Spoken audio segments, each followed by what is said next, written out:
I woke up with a terrible pain in my chest, like a knife twisting inside me. When I opened my eyes, I was in an old-fashioned room covered with red wedding decorations. The last thing I remember, I died fighting zombies in the apocalypse. Now I was somewhere completely different. A beautiful woman in a wedding dress stood over me with a cold smile.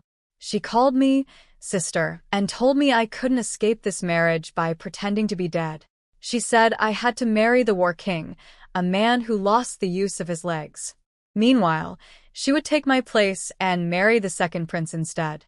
Before I could do anything, two old servants grabbed me, forced bitter medicine down my throat, stuffed me into a wedding dress, and threw me into a bridal sedan. I was barely conscious through the whole thing, moving like a puppet on strings. There was no wedding ceremony because the War King couldn't walk. The servants just dragged me straight to the bridal chamber and left. When things got quiet, I finally understood what happened. I had transmigrated into another world. My body was burning up with a strange heat I couldn't control. I tore off my veil and wedding crown. That's when I saw him. A man sitting in a wheelchair, proud and dangerous. Just one look from him made my spine go cold. He could tell right away that I wasn't the bride he was supposed to get. I told him my name, Cheng Lan, the second sister of Cheng Lan, the woman who tricked us both. But my body was on fire from whatever drug they gave me. I couldn't think straight. I threw myself at him, begging him to help me. He wanted to call a doctor, but I was already out of my mind. I told him I'd take responsibility for everything. Something shifted in his eyes, and he said, "You said it yourself." That night, I did things I'm too embarrassed to even think about. The next morning, sunlight came through the window, and the smell of sweet flowers filled the room. I lay there remembering everything and wanted to die of shame. As the memories of this body's original owner flooded in, I learned my whole sad story. I was the legitimate second daughter of a general, but I was stolen as a baby and raised by a drunk who beat me and a sickly woman who could barely take care of herself. I grew up timid and afraid. When I was 8, my foster father died, and my foster mother confessed she had stolen me. I was brought back to the general's household, but life there wasn't much better. My real mother had already died from grief, first from losing me, then from discovering my father kept a mistress. My father didn't care about me. Nobody in the household liked me. Only my grandparents protected me. When I was 14, I met the second prince and fell head over heels for him. I chased him shamelessly, writing love letters, sending gifts, even climbing walls to see him. My grandfather used his military achievements to get a royal marriage decree for me. But my half-sister Cheng Lan had already been secretly seeing the prince. After my grandparents died, nobody was left to protect me. Cheng Lan drugged me, swapped our places, and sent me off to marry the War King, a man everyone said was a terrifying monster. The original owner of this body was so frightened she literally died, and that's when I took over. Now I had to face reality. I got dressed and asked the servants about my situation. My new mother-in-law had already gotten rid of all my old maids and servants for letting the switch happen. The War King was waiting for me in the main hall to serve tea to the family. I was embarrassed. It was way past morning, and everyone in the household probably already knew I was a fake bride. But the servants told me the War King had said I could take my time because I wasn't feeling well. That was unexpectedly kind of him. Maybe with him looking out for me, nobody would dare bully me. Fine, for his sake, I wouldn't make things difficult. I got up and went to face my new life. When I took off my clothes to change, my body was covered in bruises from last night. The maids blushed when they saw it, but I acted like nothing was wrong. If I'm not embarrassed, then they're the awkward ones. They tried to dress me in white, but I refused. Wearing white to serve tea the day after your wedding is bad luck. Turns out the original me only wore white because she was copying her half-sister Cheng Lan, trying to impress the second prince. I dug through my things and found an old pink dress instead. It was tight around the chest, but I threw a green jacket over it and it worked. Pink suited me much better anyway. When I walked into the main hall, the whole family was there, and every single face looked miserable. Before I even stepped through the door, the old madam let out a loud, disapproving snort. Then a delicate-looking woman rushed over and grabbed my hand. Yao Yao, you're so late. We've all been waiting forever. Her name was Feng Qianqian and she was supposedly my friend, but she was actually in love with my husband. She married his cousin after he rejected her, and now she clearly wanted to make me look bad. I played it smart. I put on a shy little blush and said just loud enough for everyone to hear, "Someone put a drug in the incense last night." The War King took pity on me and told me to rest. I didn't realize everyone was waiting. That shut some of them up. But Feng Qianqian wasn't done. She smiled sweetly and said, "You took Cheng Lan's place and embarrassed the whole family, yet the War King is still so kind to you. How lucky." That was pure poison. She was trying to turn everyone against me. So I slapped her across the face. The whole room went silent. Her husband, Zhang Jinma, jumped up and called me a shrew. I told him calmly that if something is shameful, his wife shouldn't be bringing it up in public. As her sister-in-law, I had every right to correct her. And what happens between me and the War King is none of her business. He turned red and white with anger, but I wasn't done. I reminded him that this was the War King's house, my house, and they were the ones living here on my husband's money. Insulting me while eating at his table was pretty ungrateful. Then the old madam slammed her hand on the table and declared I was unfit to be the War King's wife. She wanted to throw me out. Here's the thing, this old woman wasn't even his real grandmother. She was a second wife, and she never liked him. She was trying to get rid of me, without even asking him first. Honestly, I didn't mind leaving. I smiled and told her she didn't need to make up crimes. Just give me a divorce letter, and I'd walk out willingly. The whole room went dead quiet. Getting divorced the day after your wedding was unheard of. Everyone thought I must be insane. Feng Qianqian was practically glowing, already imagining me begging on the streets. But then my mother-in-law rushed over and grabbed my hand, begging me to stop talking. She was too gentle for her own good. Her eyes were already turning red. I couldn't bring myself to keep going when she looked like that. She turned to the old madam and apologized on my behalf, saying I was young and didn't know better. The old madam didn't actually want me gone either. She couldn't kick out the War King's wife without his permission. She just wanted to bully me. So she backed down with a warning. If she keeps acting like this, we won't tolerate her. My mother-in-law was relieved and asked me to apologize to everyone. I stood there and didn't move. Then the second aunt chimed in, calling my mother-in-law stupid for defending me. And then she said the cruelest thing of all, that I was a cursed star who brought death to everyone around me. My mother, my foster parents, my grandparents, my maternal grandfather, all dead. She said I should never have been allowed through the door. Everyone in the room turned on me after the second aunt called me a cursed star. They looked at me like I was a rat crawling out of a sewer, saying the Cheng family dumped their trash on the War King's doorstep and that I should be thrown out immediately. I was furious. These people were all leeches living off my husband's success, and they dared judge me? I was about to roll up my sleeves and start swinging when I caught a glimpse of a wheelchair quietly rolling down the corridor. He was coming. Nobody else noticed him yet. I instantly switched tactics. I pinched my own thigh hard, made my eyes all watery, and started fidgeting with my sleeve like a helpless little thing. My family died of illness, I whimpered. I'm not a cursed star. The second aunt sneered at me, calling me a fox spirit trying to seduce her nephew, telling me to get lost. Then his voice cut through the room like a blade. She is my wife. Where exactly do you want her to go? Second aunt. Everyone froze. He was right behind them, sitting in his wheelchair wearing a black robe embroidered with serpents, looking absolutely terrifying. I scrambled behind him immediately. Why fight when you've got a boss to hide behind? Besides, punching people hurts your hand. I noticed he smelled faintly of blood and asked him where he'd been. He said he'd just dealt with the servants who tampered with the incense last night. Killed them.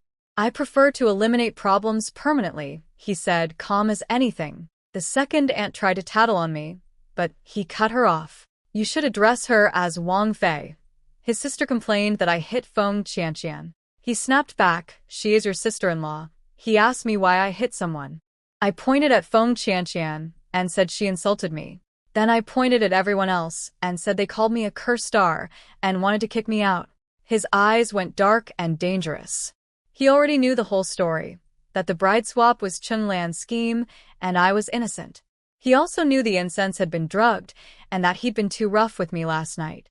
I was pale and unwell, and he thought it was unfair. I had to stand here being judged by his whole family first thing in the morning. He spoke to the room. She is my Wang Fei. From the moment she married me, she became my wife. Her past is the past. Anyone who brings it up again can move out of this house. That shut them all up instantly. Every man in this family was either a student or held some useless government desk job. Without the War King's name and money, they were nobody. They all shrank down like scared little quails. Then came the tea ceremony. I was about to kneel, but the old madam mocked me, saying a grand Wang Fei shouldn't kneel before an old woman like her and that she couldn't handle the honor without losing years off her life. Fine. I straightened right up. My husband backed me. Then don't kneel. The old madam nearly choked on her own anger. I picked up the teacup to hand it to her, but I got a bad feeling. Right as her hand was about to touch the cup, I, accidentally, fumbled it. The cup smashed on the ground and the scalding tea splashed all over my hand. I cried out and let the tears well up, looking pitiful. The old woman's face twisted. She'd been planning something nasty with that teacup, and I turned her own trick against her. The second aunt accused me of deliberately spilling the tea to burn the old madam. I held up my red, blistering hand, tears in my eyes. Second aunt, the person who got burned, is me. Before the argument could go further, my husband said coldly, "Since grandmother doesn't want the tea, we won't serve it." The old madam sputtered that I was using a victim act to drive a wedge between them. He replied, "I trust my own eyes." Then he wheeled himself away and, without looking back, said, "Are you coming to get medicine on that hand or not?" I followed him obediently. A guard brought cold water, and he rinsed my hand himself, then took out a little porcelain jar of ointment and gently rubbed it on. His rough hands were surprisingly careful. It felt cool and soothing. My heart was pounding. In the sunlight, his face was so handsome, sharp and sculpted. His lips were soft and red. I knew because I'd kissed them last night. He caught me staring and looked a bit uncomfortable. "Go back," he said, letting go of my hand. I wheeled him back to our courtyard, where the maids had set out a huge breakfast. I was starving and about to dig in when he spoke up in a slightly sour tone. "Last night you said you'd take responsibility for me. This morning you asked for a divorce letter. Are you loyal to someone else? Or did you take one look at this cripple and change your mind?" Oops. I put on my most wronged expression. "I figured you didn't actually want to marry me, and your family hates me. Better to leave on my own than wait for you to throw me away later." Then it hit me. "Wait, you heard everything I said in there? You just sat there watching them bully me? I know everything that happens in this house even when I'm not here," he said, giving me a look. "Besides, you don't seem like the type who lets people push her around." He'd seen right through me. I admitted it honestly. I figured out the old madam was planning something nasty with that teacup, so I struck first. Could he really blame me for that? He studied me for a moment, his gaze lingering. Then his voice went slightly rough. "You're my wife now. If you behave yourself, I won't abandon you." So he was forgiving the bride swap and the teacup trick? Not bad, this guy. But I wasn't about to chain myself to some back courtyard just because he was being decent. I'd already checked. My spatial storage from the apocalypse came with me. All the supplies I'd hoarded over 20 years of survival were still there. I needed to plan my next move. I thanked him sweetly, but I noticed his eyes turn cold. He probably thought I was still hung up on the second prince because I didn't promise him anything back. Then a guard came. The emperor wanted him at the palace immediately. Not even a day off after his wedding. I told him to at least eat breakfast first, but he refused. So I stuffed some buns into a paper bag and chased after him. "Eat on the way. Don't ruin your stomach." He looked at me with a complicated expression, then softened a little.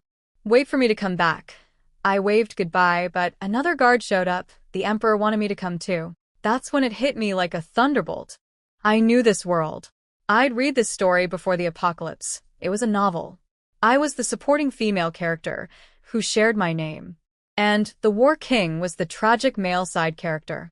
In the book, the War King was framed for treason. This trip to the palace was where everything fell apart.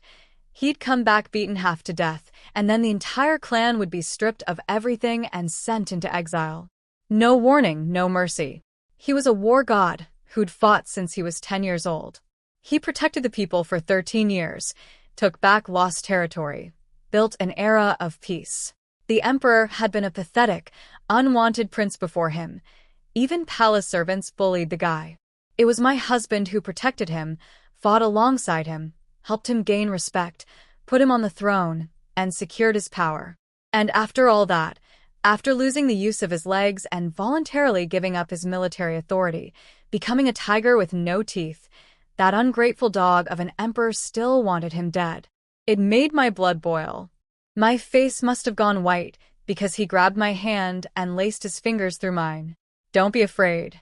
I'm with you." His deep voice was warm and steady. My nose stung, and I almost cried, not because I was scared of the emperor, but because I knew what was coming for this good man who didn't deserve any of it.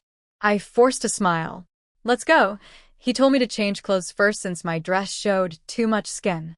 All I had was white, so white it was. We got into the carriage, and he draped his cloak over my shoulders. It's getting cold. Autumn's coming. Without his armor of authority, he seemed gentler, almost a different person. He handed me back the bag of buns I'd packed for him. "Eat something first." I laughed.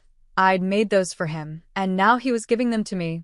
We shared them together with hot tea in the carriage, and the autumn chill didn't feel so bad. When we arrived at the palace, the place was intimidating. Red walls, rows of armored guards, nobles everywhere radiating power. I'd never been this close to the center of it all, and I was genuinely nervous. He went inside to see the emperor first. I waited outside the gate. That's when I saw them walking down the covered corridor, arm in arm. Cheng Lan and the second prince, Chen, the very two people who ruined my life. I glanced at them once and looked away. Seeing ghosts in broad daylight, I muttered, "What rotten luck." Cheng Lan spotted me and put on her innocent act. "Oh, sister, what a coincidence." I rolled my eyes, like I wanted to see her. She floated over, all delicate and sweet, asking if I was upset that she married the second prince. She said they were truly in love, and surely I wouldn't want to tear them apart, right? My chest ached, leftover feelings from the original owner of this body. But I wasn't her. I could see Cheng Lan for exactly what she was, a white lotus wrapped around a green tea heart. The real me had treated her like a true sister, shared everything, and got betrayed for it. I told her straight. She was just like her mother, stealing other women's men, and then playing innocent while being rotten to the core. She tried to grab my hand like we were still close, whimpering about how loving someone isn't wrong. I shook her off, barely touching her, but she threw herself to the ground like I'd shoved her hard, crying out in pain. The second prince rushed to her side, all protective.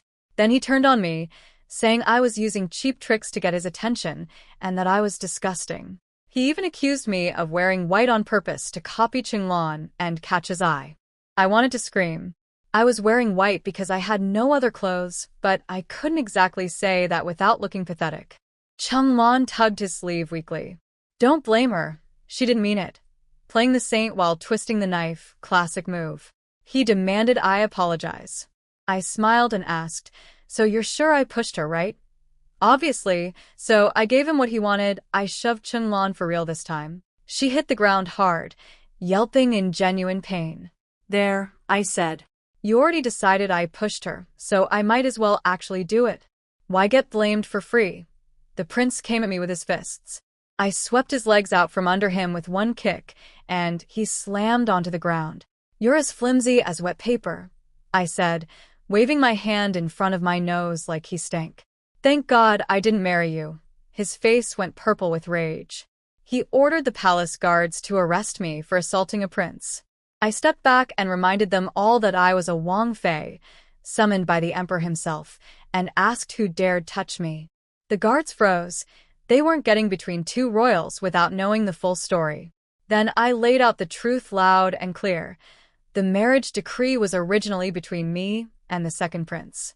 Cheng Lan drugged me, swapped our places, and stole my groom. I intended to report every detail to the emperor. The guards pretended they heard nothing, but I could practically hear their jaws dropping. The prince tried to argue, contradicting himself left and right, first saying I was obsessed with him, then saying I wanted the war king. I pointed out how stupid that sounded. When he ran out of logic, he just started calling me names. I asked him if trash-talking like a street vendor was really the dignity befitting a prince. Before things could escalate further, a eunuch came out and told me the emperor was ready to see me. He noticed the second prince too, and invited both couples inside. Behind me, I could hear them whispering. The prince asked Cheng Lan if she really did force me into the substitute marriage. She squirmed and admitted it, saying she was too scared of losing him. He was furious, not because of what she did to me, but because she was sloppy about it. He'd apparently had his own plan, and she ruined it by acting on her own. He was especially angry that she left her accomplices, the maids and old servants, in my household as spies instead of getting rid of the evidence. But then she looked up at him with those big teary eyes and said if the emperor punished anyone, let it be her. Just like that, his anger melted. He held her hand and promised he wouldn't abandon her. They walked into the palace arm in arm. Those two deserved each other, a scumbag and a snake, locked together forever. I bowed to the emperor, a bit awkwardly, but I got through it without messing up. He sat up high like a dragon on his throne, radiating power. Cheng woman, raise your head. I hated being ordered around, but I had no choice. He stared at me for a long time, then bellowed, "How dare you swap places with your sister?" I threw myself to the floor, trembling like a scared little rabbit. Your Majesty, my sister, and I simply got into the wrong wedding sedans. Please see the truth. Obviously, he knew exactly what happened. His spy network was massive. The question was whether he'd pursue it. He grunted and said since the war king didn't mind, and his useless son didn't want to swap back, I could stay as the war king's wife. Then he looked me over and told my husband that while I was a mistake, at least my face was decent enough. Like I was some decorative vase. I wanted to roll my eyes so badly. My husband kept his voice humble, calling himself your humble servant, even though he was a king. But he didn't let the issue slide. He told the emperor plainly that it wasn't an accident, that the second prince and Cheng Lan had schemed to trick him, and asked the emperor to deliver justice. I could see the emperor's eyes flash cold. He didn't like being called out for raising a lousy son. Right then, the second prince walked in with Cheng Lan. The emperor slammed his hand down and roared at them to kneel. The prince dropped so fast he didn't even lift his robes first. Cheng Lan collapsed beside him. Her tailbone was still hurting from when I pushed her earlier, and now kneeling made it 10 times worse. Her hair came loose and fell across her face. She looked pathetic. The emperor was clearly unimpressed with her. I figured out his game. He was planning to get rid of my husband eventually and needed my father, the general, as a replacement military leader. Since I was the general's legitimate daughter, I was the proper match for his son, not Cheng Lan, a concubine's daughter whose mother was never properly married. The prince had ruined the emperor's plans by choosing the wrong girl. Then the emperor did something strange. He came down from his throne and called my husband, second brother, all warm and brotherly, asking us to serve him tea. Given that I knew he was already fabricating treason charges against my husband behind the scenes, this fake affection made my skin crawl. I served him tea. He took one sip, set it down, and shouted, "Reward her." Eunuchs and maids paraded in with gifts, 10,000 gold taels, a box of pearls, a jade ornament, bolts of silk and satin. The list went on and on. He stood there looking smug, like a god handing out charity. I sneered inside. It was all flashy junk with no real value. And honestly, with my spatial storage, I could rob this entire palace blind if I wanted. But I put on my most grateful face, kowtowed, and thanked him for his generosity. He laughed like he was having the time of his life. What a weirdo. He ordered a banquet for us while the second prince and Cheng Lan stayed kneeling on the cold floor. He didn't even glance at them. As I walked out, Cheng Lan called after me. Sister, please forgive me. I know I was wrong. I stopped and smiled sweetly. Whether I forgive you doesn't change what you did. Also, my mother is dead. She certainly didn't give birth to someone as scheming as you. You're a concubine's daughter. By proper etiquette, you should call me young miss, not sister. Remember that, or people will say our family has no manners. I kept smiling. You did something wrong, so take your punishment. Kneel nicely, okay? Then I turned to the prince. I never imagined you'd rather marry a concubine's daughter than me. Lucky for me, the War King actually treats me well. Otherwise, I'd be dead by now. Thank you for not marrying me. And please, stop saying weird things to me. My husband might get the wrong idea. He turned green and told me to shut up. The second he opened his mouth, the emperor hit him with another death glare. The emperor left without releasing them, so they stayed kneeling there, knees nearly shattered. Cheng Lan whimpered to the prince that her knees hurt. But he was in pain too, and snapped at her. You think I'm not hurting? Who told you to provoke Qing Yao? Then he blamed her for the whole substitute bride mess, saying he'd told her it wouldn't work and she should have followed his plan. Funny how quickly he turned on her. He was part of the scheme too, but now it was all her fault. I could see the disappointment creeping into Cheng Lan's eyes. Good. She earned every bit of it. The palace banquet looked impressive. Fancy dishes, beautiful presentation, but each plate had barely a mouthful. I was starving but didn't dare eat much, just picked at things politely. Then the soup came. The moment the bowl was set in front of me, I caught a faint smell of medicine. My abilities from the apocalypse made my senses sharper than normal people's. I knew instantly something was wrong with this soup, but it couldn't be poison. If the War King died mysteriously inside the palace, his former soldiers and the common people who loved him would riot. The emperor was too calculating for that. So what was it? I shot my husband a look, don't drink it. I lifted the bowl, took the tiniest sip without swallowing, then started coughing violently. I hacked and choked like my lungs were coming out, tears streaming down my face. While my husband rushed to pat my back, his sleeve knocked over both our soup bowls, spilling everything across the table and soaking his clothes. He scolded me for being clumsy in front of the emperor, then apologized and asked permission to take me home since I was unwell. The emperor was a germaphobe. Watching me cough up a storm killed his appetite completely. He waved us away like we were flies. Once we were safely in the carriage, I leaned close to my husband and whispered, "Did you notice the soup was wrong?" He said no. I was shocked. He hadn't sensed anything, yet when I signaled him, he just played along without question. "I trust you," he said simply. That got me. This man really was something. I showed him my damp handkerchief that had caught some of the soup and told him to have the household doctor examine it. Then he went quiet for a moment. "Maybe I should give you a divorce letter." "Why?" His throat tightened. "The emperor suspects me. Staying by my side is dangerous for you." I didn't know what to say. Whatever drug the emperor put in that soup, it proved he was determined to destroy my husband. Nothing could stop him. If I told my husband the truth, that in the story he gets beaten, framed for treason, and his whole family gets exiled, his only option would be rebellion. But he'd already given up his military power. He couldn't fight back. I would leave eventually, but not now. "Next time you enter the palace, strap a steel plate over your heart," I said. It was all I could offer. He studied me carefully. "Do you know something?" I kept my face serious. "He tried to drug us today. He may not tolerate you much longer. Be careful."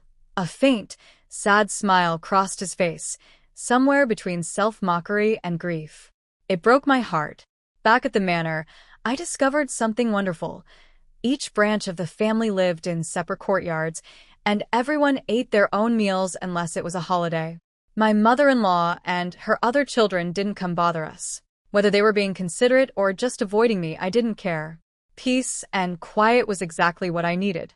The kitchen staff were amazing.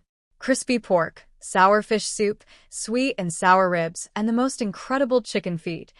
The meat slid right off the bone. After 20 years in the apocalypse eating whatever scraps I could find while acid rain destroyed everything, this felt like heaven. If the War King gave me some freedom and didn't cage me in, I could get used to this life.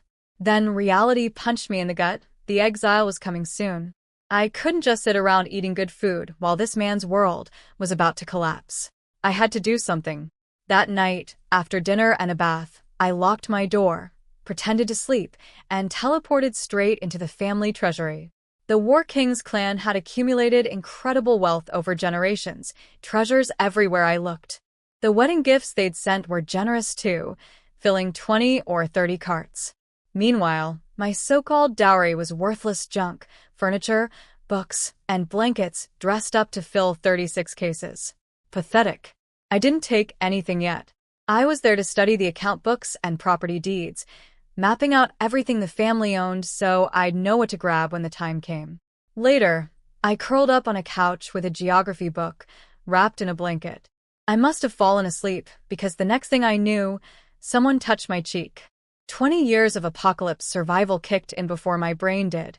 I snapped awake like a wild animal, killing intent blazing in my eyes, and my hand shot out and locked around my husband's throat. My husband waved off the hidden guards who were about to jump out and attack me. He just looked at me with those deep, unreadable eyes. He knew. I could tell he knew this wasn't a normal reaction. The way I grabbed his throat was pure instinct, the kind you only develop after killing people. I let go quickly and smoothed out his wrinkled collar, laughing nervously. Sorry, bad dream. Some guy was strangling me, so I strangled back. You know how it is. He didn't push it. He just asked why I wasn't sleeping in bed. I was waiting for you, I said. What did the doctor find in the soup? His eyes flickered. Your soup had a contraceptive drug.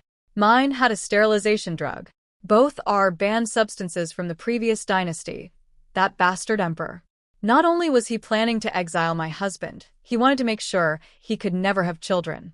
And he drugged me too, just to make sure our wedding night didn't produce an heir. I was seething. He could see it on my face, though he said I looked more like an angry kitten than anything scary. Since neither of us actually drank it, he said quietly, I can't let you go now, even if I wanted to. The Emperor will worry you're carrying my child. If you leave, he'll have you killed. I understood. So, what's your plan? He sat in his wheelchair looking exhausted, but underneath, I could sense something dangerous awakening, like a dragon rising from the deep, scales gleaming with deadly light. Go to sleep. I have things to handle.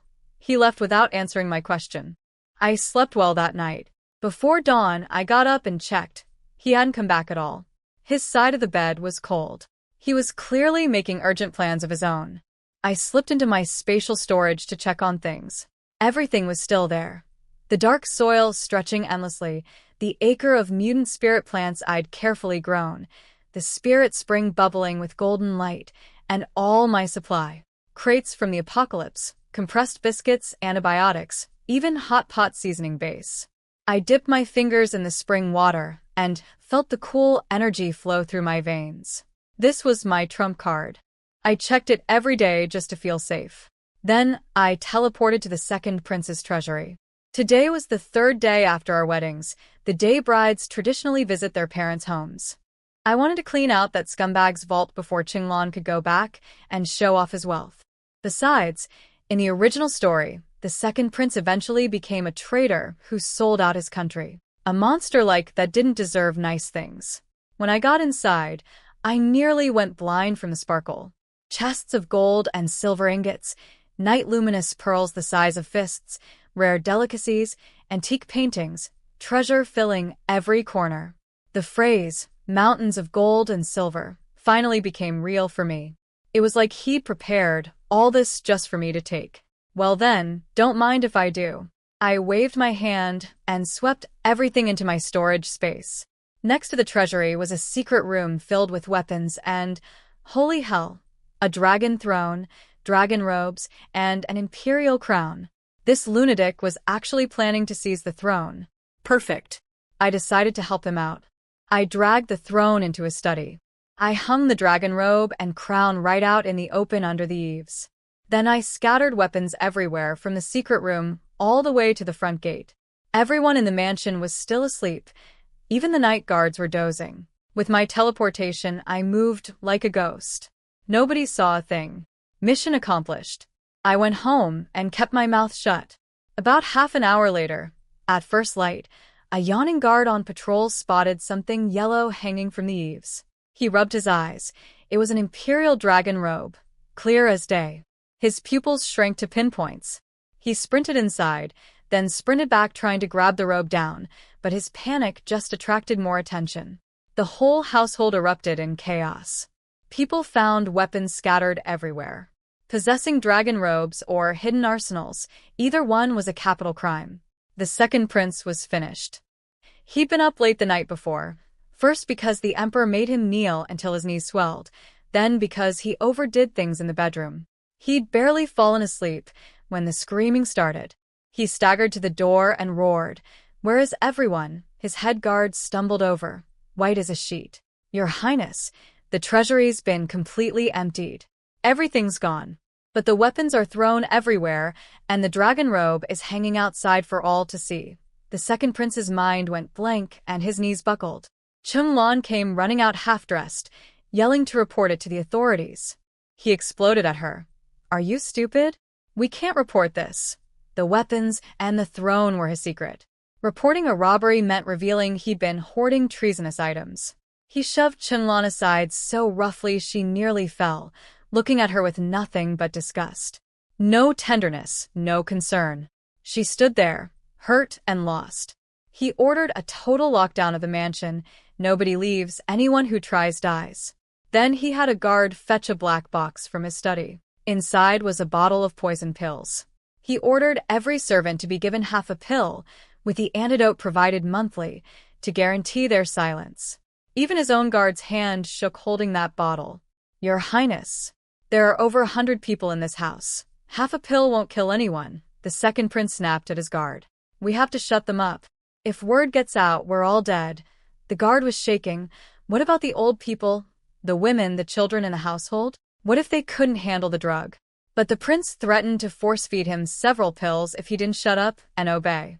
The guard ran off to do it. Cheng Lan watched from the side, frozen with horror. Poisoning his entire household, over 100 people, just to keep them quiet? This wasn't the gentle, refined nobleman she thought she'd married. This was a monster wearing human skin. Maybe she'd made a terrible mistake forcing me to take her place. He tried to calm her down with a fake smile, but when she asked if he'd make her take the poison too, he hesitated. He started to say no, because they were husband and wife, then caught himself. He realized the only reason he wouldn't poison her was because their fates were tied together, not because he cared. She saw it clearly, and whatever was left of her hope died right there. After he left to handle the crisis, it finally hit her. The entire treasury was gone. She'd schemed and clawed her way into this marriage, and all she got was an empty house and a dangerous husband. If this mess wasn't handled properly, she might not even keep her life. Meanwhile, I was trying to sleep in when the maids woke me up to get ready. Today was the third day after the wedding, time to visit my parents' home. When I stepped outside, my husband was already waiting in his wheelchair. He had such a striking face, sharp phoenix eyes, handsome and fierce, but with an air of righteousness about him. He reminded me of soldiers back in the modern world, the kind whose uniform alone made you feel safe no matter how bad things got. I'll be honest, I was starting to really like him, especially when he looked all cold and cool like that. I kept thinking about his lips and wanting to kiss him, and then other things. God, what was wrong with me? I couldn't even look him in the eye. Behind him were several carts loaded with gifts. My mother-in-law had prepared return visit presents for my family. That was incredibly generous. She hadn't bothered me these past 2 days either, which meant she was a decent person, not a troublemaker. I'd pay her back double later. "Your mother is so kind," I said sweetly. I asked if he was coming with me despite being so busy. Something flickered in his eyes. I think he noticed I was wearing white again and worried I was dressing up for the second prince, who liked white. But that wasn't it at all. "Of course I want you there," I told him. A husband accompanying his wife on her first visit home shows respect. "I'm happy you made time for me." He softened slightly. "It's my honor." I watched him get into the carriage. He gripped the door frame and swung himself up in one smooth motion, not a hair out of place, no awkwardness at all despite his legs. I admired that so much. People who stay composed and dignified in the face of hardship are natural-born warriors. I was falling for him. Hard. I couldn't stop stealing glances at him in the carriage. His face was perfect from every angle, better than any celebrity I'd ever seen in my previous life. Please, I thought. Let him survive what's coming. We arrived at the general's estate, still decorated with wedding banners. It was the day both daughters were supposed to bring their husbands home, and the whole family was buzzing with excitement. My father had set up 20 tables to host relatives. The extended clan had crawled out of the woodwork with gifts, all eager to ride our family's coattails. In the study, the relatives were falling over themselves flattering my father. One elder gushed about how glorious it was, 2 daughters married to the most powerful men in the kingdom. Others hinted that if the second prince became emperor, our family would produce a queen, and my father would be the imperial father-in-law. My father and his wife smiled through it all, playing humble. But when one clueless relative mentioned me becoming empress, my father's smile tightened. The one who married the second prince is Lanner, not Yaoer, he corrected. Don't mix them up, it would upset the prince. That told me everything about where I stood with my own father. The relatives were all confused. But the one engaged to the second prince was Yaoer. Did they get in the wrong sedan chairs? My father didn't know what to say, so his wife Wang Qianyang jumped in with a lie. The 2 girls just happened to like each other's grooms, so they secretly swapped on the wedding day. Yaoer actually preferred the War King. She said it with a straight face, like it was the most natural thing in the world. Nobody bought it. Everyone knew I'd been head over heels for the second prince, chasing him around the capital until my grandfather begged the emperor for a marriage decree. But they kept their mouths shut. Wang Qianyang was about to send someone to check if the newlyweds had arrived when a servant announced, "The young miss and her husband are here." Her face lit up, like the sun. Don't call them that. It's the second prince and his princess. She and my father practically skipped outside to greet what they assumed was their golden couple. The entire clan trailed behind. But it was me who stepped out of the carriage. The crowd rushing toward me triggered my apocalypse instincts. For a second, I nearly bolted, thinking it was a zombie horde. Wang Qianyang's smile collapsed the instant she saw my face. My father's too, though he forced one back on. "Yaoer, you're back?" My husband's guard Mo Baichuan cut in immediately. "Sir, you need to address her as Wang Fei." My father flinched and corrected himself with a stiff smile. Then Wang Qianyang nudged him, saying he should help the War King since he couldn't move well. A sneaky way of calling my husband a cripple. But my husband swung himself from the carriage into his wheelchair in one smooth, effortless move. Beautiful. I smiled sweetly. My husband just has a leg injury, he's not disabled. He's still a warrior who could fight on the battlefield. I seem to recall your son spends his time at brothels and has worn himself out so badly he needs servants to help him walk. Maybe worry about him instead. Wang Qianyang was stunned. Then she tried to pull rank, insisting she'd been made the legitimate wife 16 years ago and that her son was the proper heir, not some illegitimate child. I tilted my head innocently. If I remember correctly, you moved in while my mother's body was barely cold. No proper matchmaker, no formal wedding ceremony. You just walked in with a little bundle of clothes. That doesn't even count as a second marriage. How does that make you a legitimate wife? My father's face turned dark. Cheng Yao. You. Before he could finish, Mo Baichuan interrupted. General Cheng, addressing the Wang Fei by her full name is a violation of protocol. The penalty is 20 strikes with the rod. Wang Qianyang's eyes went red. She grabbed my father's arm and offered herself up for punishment instead, playing the self-sacrificing mother. I was happy to oblige, but an old clan uncle stepped in and begged me to show mercy. Fine. I let it go, but told Wang Qianyang to stop calling herself the mistress of this house, because legally, she wasn't one. Then I dropped the real bomb. I told everyone that I'd been physically forced by the servants to take Cheng Lan's place in the wedding sedan. The War King was generous enough not to pursue it, but the emperor might not be. If he decided to punish the family, the whole clan could be exiled. The color drained from every face in the room. Wang Qianyang stammered that the second prince would smooth things over, but nobody was stupid enough to believe that. Swapping brides on the emperor was an insult to the throne. Even common people would be furious. The emperor could be murderous. The relatives panicked. "Go beg the emperor for forgiveness," they shouted at my father. Then one by one they bolted. "My wife is about to give birth. I have to go. My old sow is about to give birth too. My mother is getting remarried." They scattered like rats, leaving my father standing there humiliated. He noticed one old uncle still standing nearby and felt a flicker of hope. Finally, someone loyal.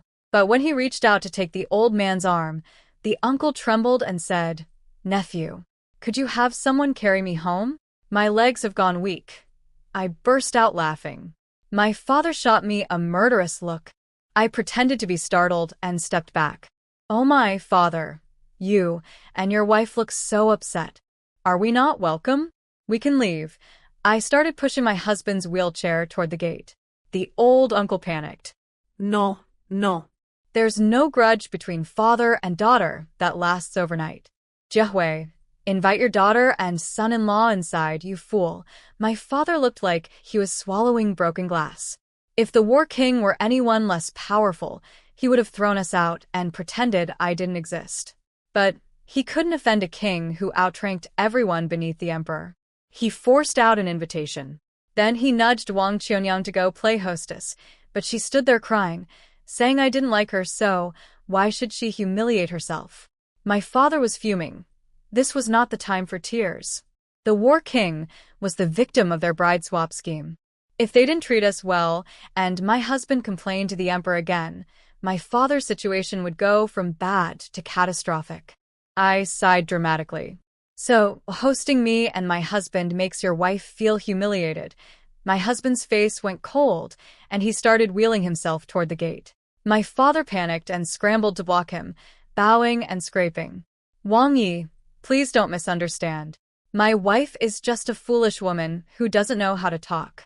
Our entire family respects you deeply. Please stay for the homecoming meal." My husband glanced at me. By local custom, skipping the homecoming dinner was considered bad luck. I bit my lip and said, "Father, do you even believe your own words? You made me take Cheng Lan's place, gave me less than a third of her dowry, and now you don't even want us here. You call that respect?" He squirmed and tried spinning some story about how it was all an innocent mix-up with the sedan chairs, and that the dowry naturally belonged to Cheng Lan. "But I'll make it up to you.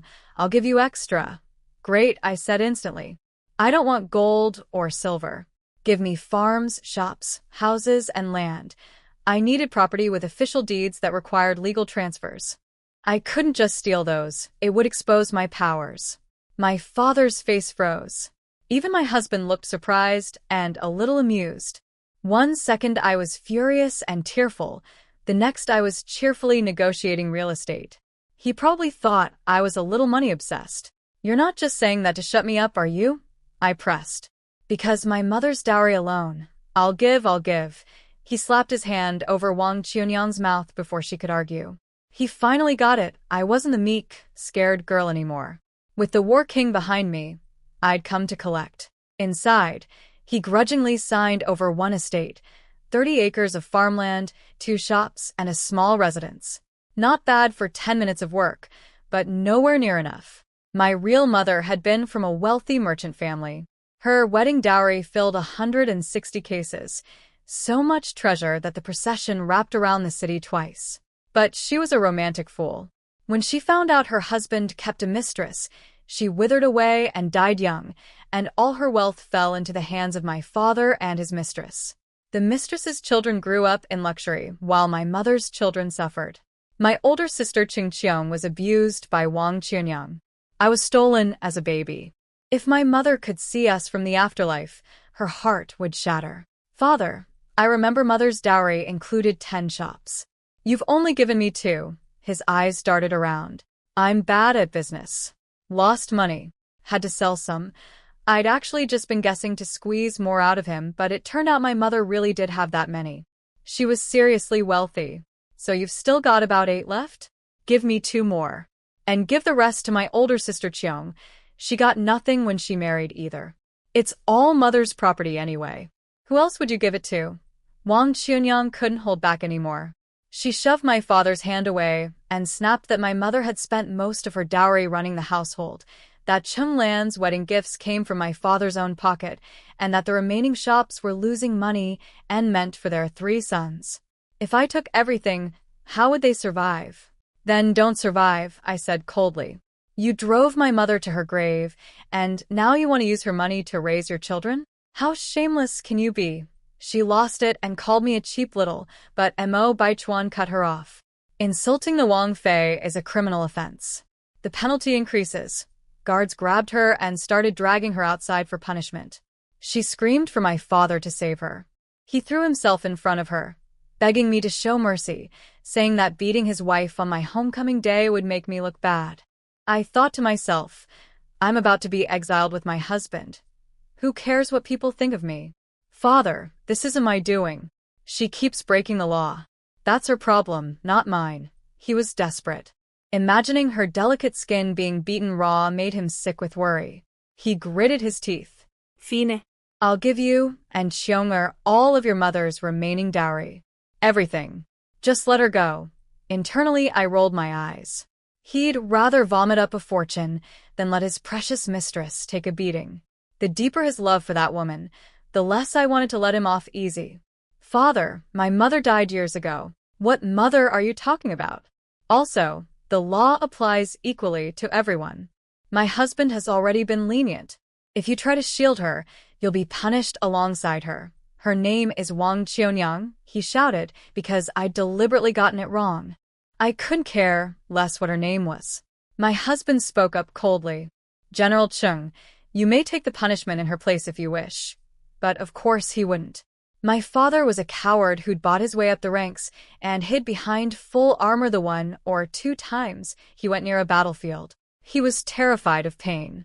He stammered, I'm the head of this household. If I'm seriously injured, who'll hold up the family name? Wang Qianyang got her 20 strikes. The guards were from the War King's household. Even holding back, they hit harder than regular servants. She screamed and cursed me. Cursed my dead mother too, until my father had someone cover her mouth. By the time they stopped, she was barely alive, skin torn and bloody, passing out, and waking up again. Even then she refused to go inside. She wanted to be carried to the front gate so the whole city could see what her stepdaughter did to her, hoping Cheng Lan and the second prince would come avenge her. My father wouldn't allow that kind of public humiliation and had servants drag her to her room. I glanced at the sky. It's almost noon. The second prince and his wife still aren't here. They're probably not coming. Wang Qianyang started shaking. I smiled and mentioned that when my husband and I were at the palace yesterday, the emperor had those 2 kneeling on the floor as punishment. Who knew if they'd even been released yet? She completely fell apart, insisting the emperor adored the second prince and would never punish them. But her voice was so weak nobody could hear her. My father sent a servant to investigate. The servant came back saying the second prince's mansion was locked tight. No guards at the gate, no servants visible, dead silent. Something was very wrong. My husband and I finished a leisurely lunch and left. The golden couple never showed up. Wang Qianyang's last hope died. It rained for 2 days after that, so I stayed home. My husband was busy from dawn to dusk. He never told me anything, but I knew he was transferring assets and secretly building up forces. The problem was he had less than a month. It wasn't enough time. When the weather cleared, I went out to check on the second prince's situation. His treasury was still completely empty, and somehow not a whisper had leaked. I had to give him credit. He knew how to keep a lid on things. No wonder the emperor valued him. I teleported into the inner courtyard. It was eerily quiet. Then I heard scolding voices. I crept closer and listened, and my blood ran cold. Every single servant had been forced to swallow poison. They'd get the antidote monthly, as long as they kept their mouths shut. If anyone talked, everyone would die. 2 old nannies, including Cheng Lan's wet nurse, were counseling the female servants, which really meant brainwashing them into obedience. The male staff were probably getting the same treatment somewhere else. That bastard was gambling with over 100 innocent lives just to save his own skin. In the original novel, he eventually betrayed the country and was executed by the male lead, and everyone in his household was slaughtered anyway. Even without my interference, these people were doomed. But I couldn't let them die because of something I started. That guilt was too heavy to carry. I snuck to his bedroom door and overheard Cheng Lan saying nervously, "People are panicking. We can't hold this together much longer." His voice was ice cold. "We have to. You stay here and keep order. Once I move those items somewhere safe, I'll make all of them disappear permanently." Cheng Lan's voice trembled. "That many people? Can you really do it cleanly?" My eyes went cold. I'd guessed they would do this, but hearing it confirmed still made me sick. In the apocalypse, people killed each other over food and water, but most survivors desperately wanted to keep others alive.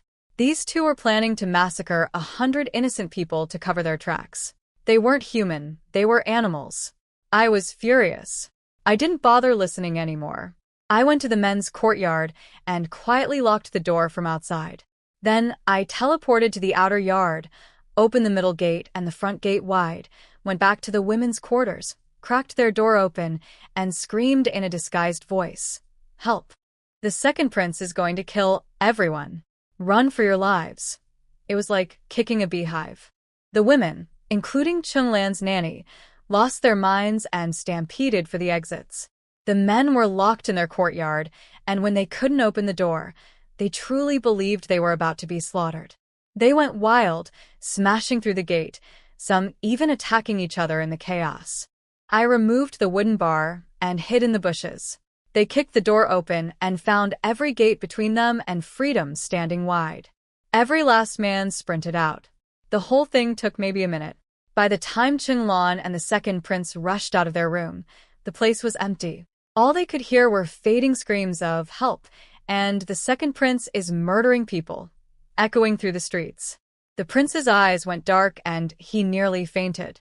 Cheng Lan grabbed him. "Don't pass out.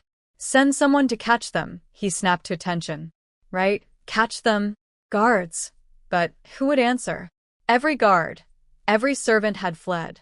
At the sound of his voice, even the stragglers vanished. The entire mansion stood hollow and silent, nothing but autumn wind blowing dead leaves in circles. He looked around, lost, and shouted into the emptiness, "Where is everyone? Get back here." Nobody came. The second prince ran out of his empty mansion like a rabid animal, eyes bloodshot, face twisted with fear. Cheng Lan stood frozen for a moment, then chased after him, yelling that they needed to go to the palace and confess. But he couldn't hear her. He was out of his mind with panic, only thinking about catching the servants before they could talk. Cheng Lan grabbed his collar and slapped him twice across the face to snap him out of it. "We go to the palace. Father will forgive me," he screamed and ran to the street, hijacked a random carriage by throwing the driver off, and took off at full speed. He left Cheng Lan standing alone in the road. Didn't even look back. I watched him go with a cold smile. Did he really think he could rush to confess and get off easy? Not a chance. I found a letter writer at a street stall and had him draft several accusation letters. I sent them to the Ministry of Justice, the Court of Review, and shoved copies into the first prince's and third prince's residences. Then I dusted off my hands and walked away clean. At the palace, the second prince threw himself at the emperor's feet, sobbing and confessing everything. The emperor went berserk, slapped him, kicked him, beat him until he was bleeding, then grabbed a guard's sword and nearly took his head off. The prince clung to his legs, wailing that the dragon robes and weapons were just for fun, that he never dare dream of taking the throne. The head eunuch Li Peiyan stepped in and talked the emperor down. The emperor kicked him one last time in the chest and sat back down, breathing hard. He looked at his son with terrifying coldness, not just anger, but bitter disappointment. The truth was, the emperor knew about his son's ambitions and had been willing to overlook them. The second prince was born to his favorite consort, and the emperor wanted him to inherit the throne someday. But this level of stupidity was beyond saving. Getting caught with dragon robes and weapons was bad enough. Letting his entire household escape and scream about it through the streets was catastrophic. The royal family's dignity was shattered. The whole empire would become a laughingstock. The emperor tried to contain the damage. He ordered the captain of the imperial guard to spread a cover story, that an intruder had planted the treasonous items in the prince's home to frame him, and that the fleeing servants were spreading false rumors. He ordered every street blocked and every escaped servant captured. But it was already too late. My letters had done their work. One after another, officials arrived at the palace gates demanding an audience. The head of the Court of Review, the Minister of Justice, the first prince, the third prince, a whole parade of people who smelled blood in the water. The emperor refused to see them, but they kept coming. Several censors actually shoved past the palace staff and burst in, announcing they were prepared to die for their duty to speak the truth. They tore the second prince apart with their words and demanded severe punishment. Even worse, the Ministry of Justice had already raided the prince's wide-open mansion and seized the dragon robes and weapons. All the fleeing servants had been rounded up as witnesses. The evidence was ironclad. The emperor's vision went dark with rage. He kicked his son again. The idiot had run off without even closing his own front door. Lying on the ground, clutching his chest, the prince gasped out, "Father, it was Cheng Lan who told me to run." Right on cue, guards brought Cheng Lan in. She'd heard every word he said, blaming her for telling him to flee. She lowered her eyes, hiding the pain and despair underneath. This was the man she'd schemed and fought to marry. Instead of protecting her, he was throwing her under the carriage at the first sign of trouble. All those beautiful promises of eternal love, what a joke. Her knees gave out, and she dropped to the floor with a loud thud. The prince kept going, piling more blame on her. "Father, you know I've always been well-behaved. It was Cheng Lan who pushed me to make those things. She's the one who ruined me." The emperor turned his cold gaze on her. "Cheng woman, do you admit your guilt?" Something hardened inside Cheng Lan. A mocking smile crossed her lips. Father and son, one framing her, the other allowing it. Both shameless. Fine. If he wanted to be ruthless, so could she. "Father, I won't accept false charges," she said firmly. "I only met the second prince 2 years ago, but he started this long before that. If you don't believe me, summon his guard, Captain Chen Qi." Chen Qi was the prince's right-hand man who handled all his dirty work. But he had one fatal weakness: greed. After Cheng Lan met the prince, she'd spent tens of thousands of silver bribing Chen Qi. In return, he credited her with everything the original me had done for the prince, and helped frame me for various things. Chen Qi was essentially her man, and she held enough dirt on him to keep him loyal. But the emperor was no fool. He saw right through her little scheme. The emperor slammed his hand down and accused Cheng Lan of having an affair with the guard Captain Chen Qi and framing the second prince. He ordered her locked up in Fengyang Palace, the prison for criminal royals. Cheng Lan was terrified. "No, I didn't," but the second prince jumped right on it, adding that she'd been the mastermind behind everything, the dragon robes, the weapons, all of it.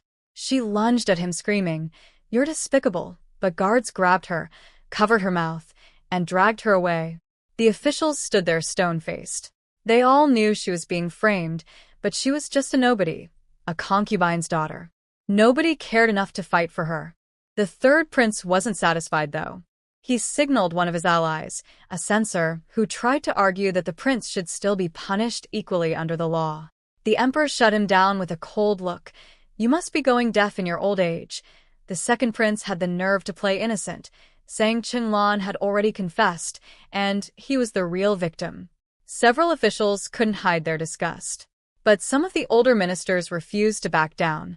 The Minister of Justice brought all the captured servants into the hall and let them testify. One after another, they poured out everything, including the fact that the second prince had poisoned his entire household of over 200 people to keep them quiet. Even the emperor nearly coughed up blood hearing that. 200 living people. How could anyone think that would stay secret? With all these officials as witnesses now, there was no saving his son. The emperor rubbed his forehead, looking defeated. "Lock the second prince in Fengyang Palace too." The prince screamed and begged as guards dragged him away. His cries echoed through the hall. The officials kept their heads down but couldn't stop their lips from curling upward. The other princes were practically grinning, one less competitor for the throne. I watched all of this from a hidden corner of the palace. Honestly, I was a little disappointed. The villain couple was too stupid. They went down so fast I barely got any satisfaction from it. At least I had all their treasure sitting in my storage space. That was some consolation. Then a shadow shot toward me out of nowhere. My heart nearly stopped. I activated my teleportation and vanished on the spot. The hidden guard's palm strike hit where I'd been standing and turned the flower stand and pot into dust. He couldn't see me. His face went grim, and he signaled the others. More elite guards appeared, forming a wall around the Emperor. Every soldier in the hall rushed to protect the throne. The Emperor went pale. An invisible intruder who could appear and disappear at will. That meant someone could kill him anytime they wanted. "Protect me! Protect me!" he shrieked. Guards swarmed him, and the head eunuch brought out armor and a chest plate for him to wear.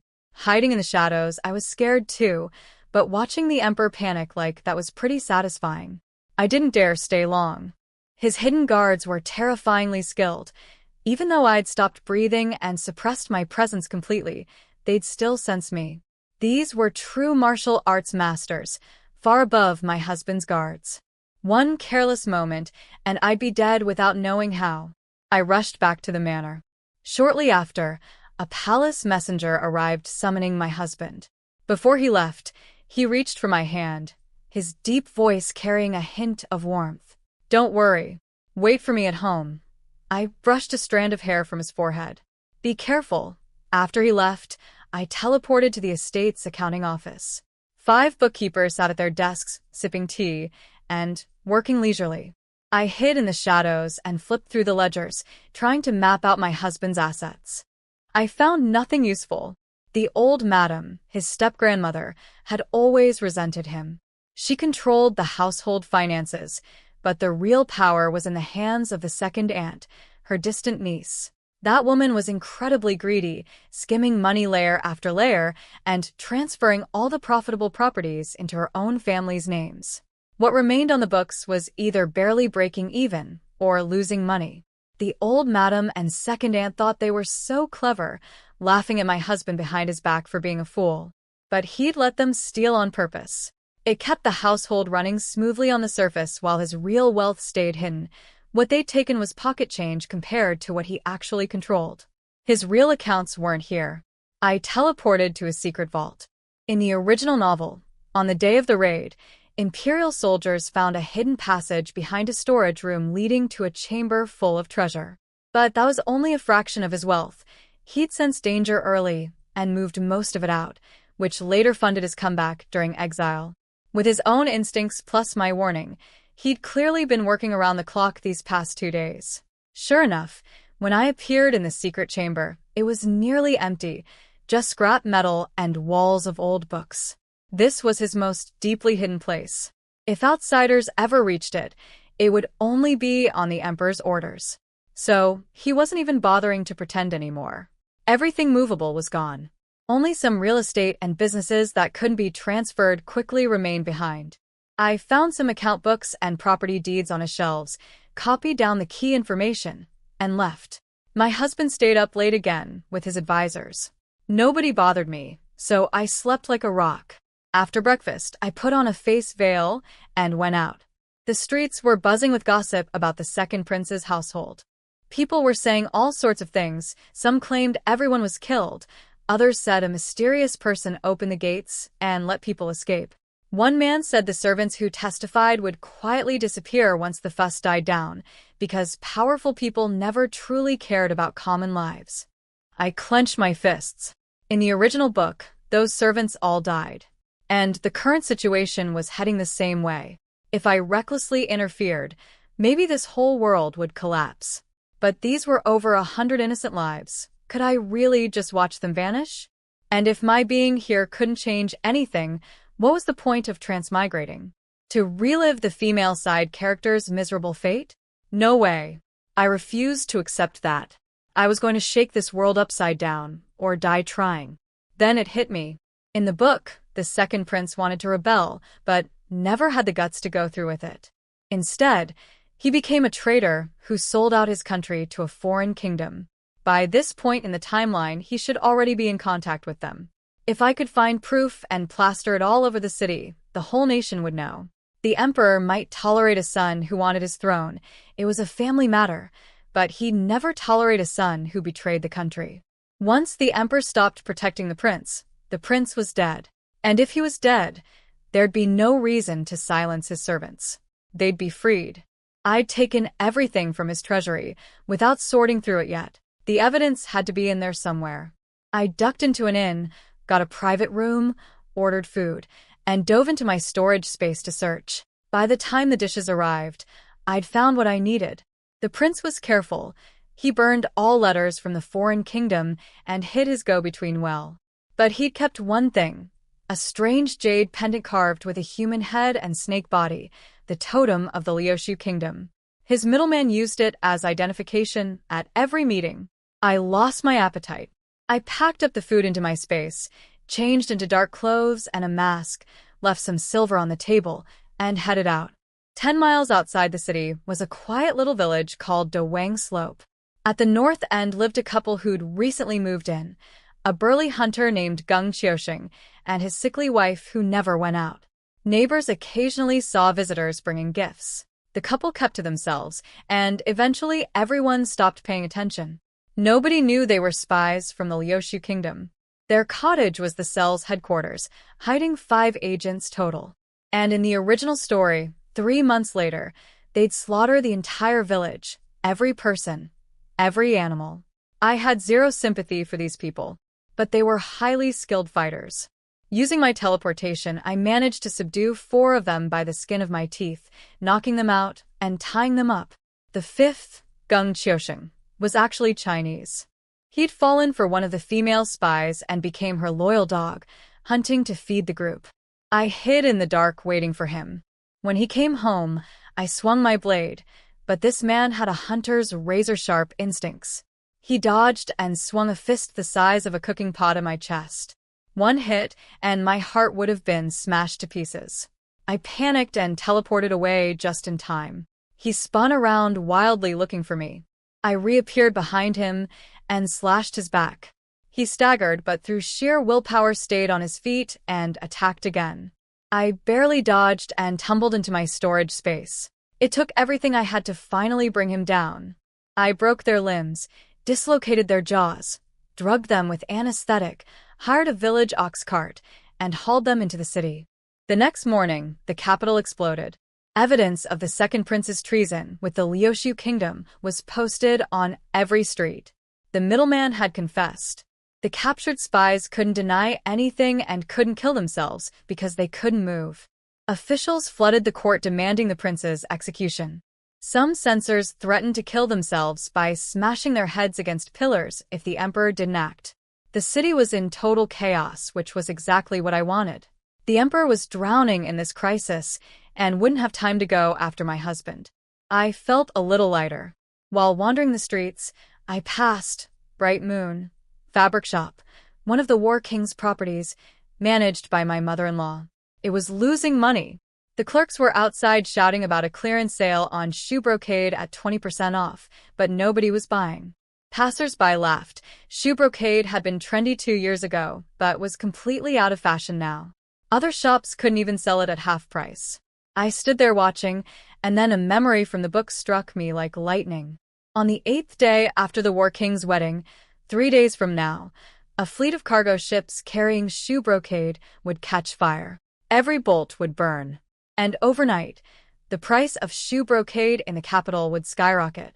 In the original book, the second aunt had just sold off a huge batch of shoe brocade at rock-bottom prices right before the price explosion. She was so angry, she went crying to the old madam, blaming the original me for being a cursed star who brought bad luck to the family business. Well, this time I was going to make that woman choke on her own greed.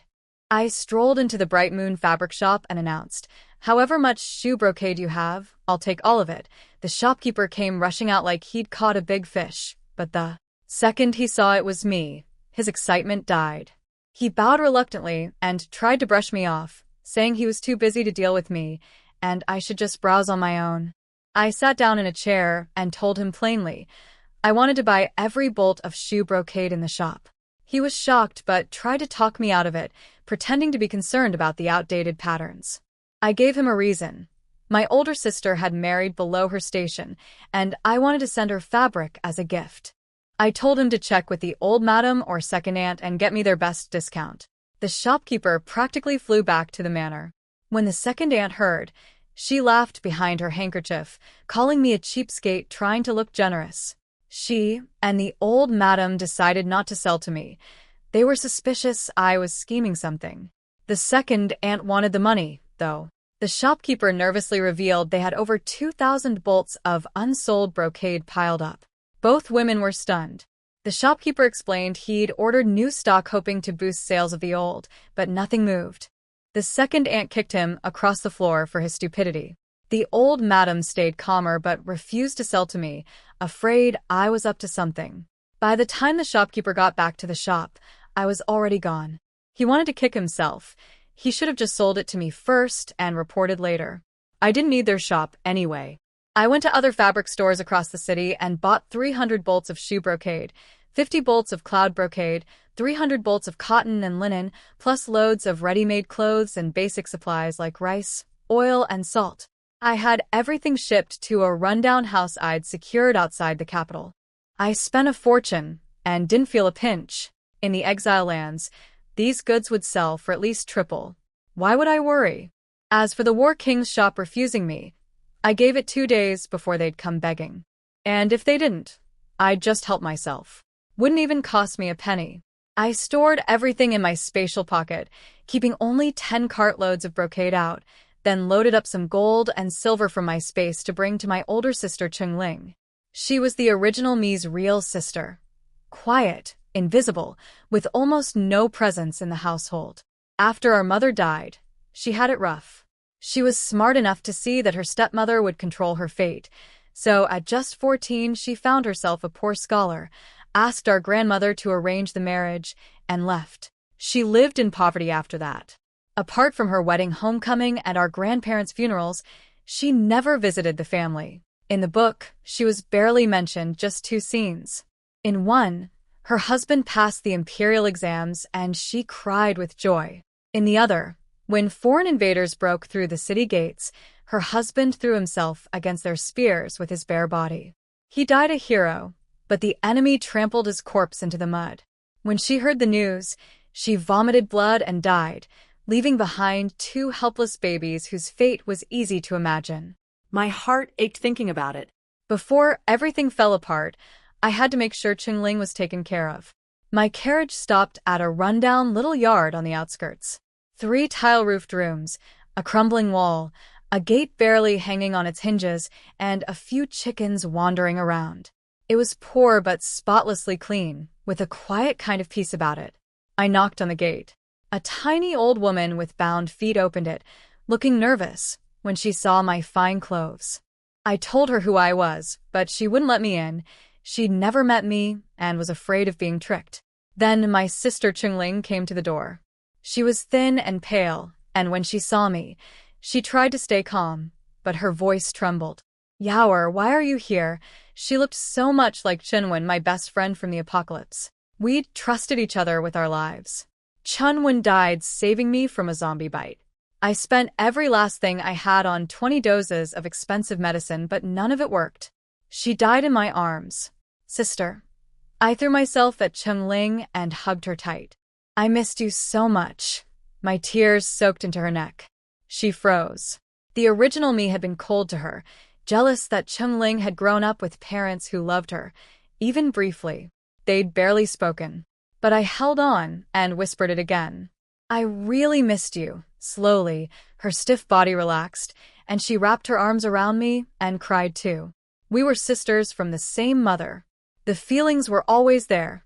She'd just buried them deep. After we dried our eyes, she asked if I blamed her for marrying young and leaving me alone in that terrible house. I squeezed her hands and said no. If she hadn't married when she did, our stepmother would have destroyed her. She'd made the smart choice. She smiled through her tears, relieved. Then I pointed at the long line of carts behind me. "This is the dowry our mother would have given you." She stared, speechless. I explained about the bride swap and how her father gave me money out of guilt. I kept it light, But Cheng Ling understood how dangerous it had been. She just cried more. She wasn't good with words. I pulled her over to the carts and whispered in her ear. These are all shoe brocade. Very soon the price is going to skyrocket. Sell them at several times what I paid. Then take your husband and leave the capital. Start a peaceful life somewhere far away. She was overwhelmed. Too much information at once. I told her not to overthink it. The emperor was targeting my husband, and if things went bad, I didn't want her caught up in it. She went pale. Then what about you? We have a plan. Don't worry about us. Just take care of your family. Don't try to contact us or ask around about us. When things settle, I'll come find you. She could hear the danger in my words. Her eyes filled up again. I hate that I'm so useless. I can't help you at all. You can help by being safe. There's another cart of gold and silver. Hide it well. It's your safety net. She cried so hard she couldn't speak. Her little sister was the one in danger, yet here I was taking care of her. She felt like a failure as an older sibling. Do you trust me? I asked. Yes. Then convince your husband to leave the capital. The sooner, the better. Okay? I met her husband, Fu Qingshan, a handsome, gentle scholar who looked at my sister with such tenderness. He quietly took their 2 adorable children away so we could talk privately. Her mother-in-law was kind too, respectful and unobtrusive. If not for the catastrophe coming in a few months, when invaders would breach the city walls and her husband would die throwing himself against their spears, her life would have been simple and happy. That's why she had to leave. After dinner, I said goodbye through tears. 2 days later, the shopkeeper from the Bright Moon fabric store came to me, saying the family had agreed to sell me the shoe brocade at half price. I refused. That same night, the entire shop was robbed clean. Every bolt of fabric vanished into thin air. They filed a report with the authorities, but there were no carts, no witnesses, no clues. The merchandise had simply disappeared. When the old madam heard the news, she smashed her favorite tea set to pieces. The second aunt blamed the shopkeeper for the robbery and demanded he pay for the losses. He couldn't afford it. That night, he hanged himself. His family came to the manor crying and screaming until the old madam paid them a huge sum to go away. But the damage to the family's reputation was done. The second aunt was forced to kneel in the ancestral hall as punishment. 3 days later, exactly as I remembered from the book, the ships carrying shoe brocade caught fire and everything burned. Overnight, brocade prices in the capital exploded. I struck while the iron was hot, selling my stock at sky-high prices and making an absolute fortune. Then I donated 100,000 silver taels to disaster relief, which caused a sensation across the entire capital. When the old madam found out, she vomited blood and extended the second aunt's kneeling punishment by 3 more days. The 2 of them ended up bedridden. I laughed myself silly in private. Outsmarted by their own cleverness. That was those 2 in a nutshell.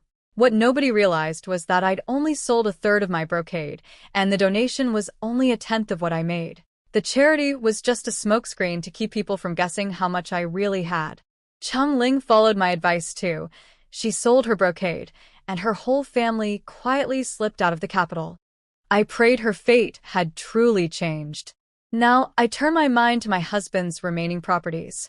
After thinking it through for a few days, I went to his study. The door was half open. I knocked and heard his deep voice say, "Come in."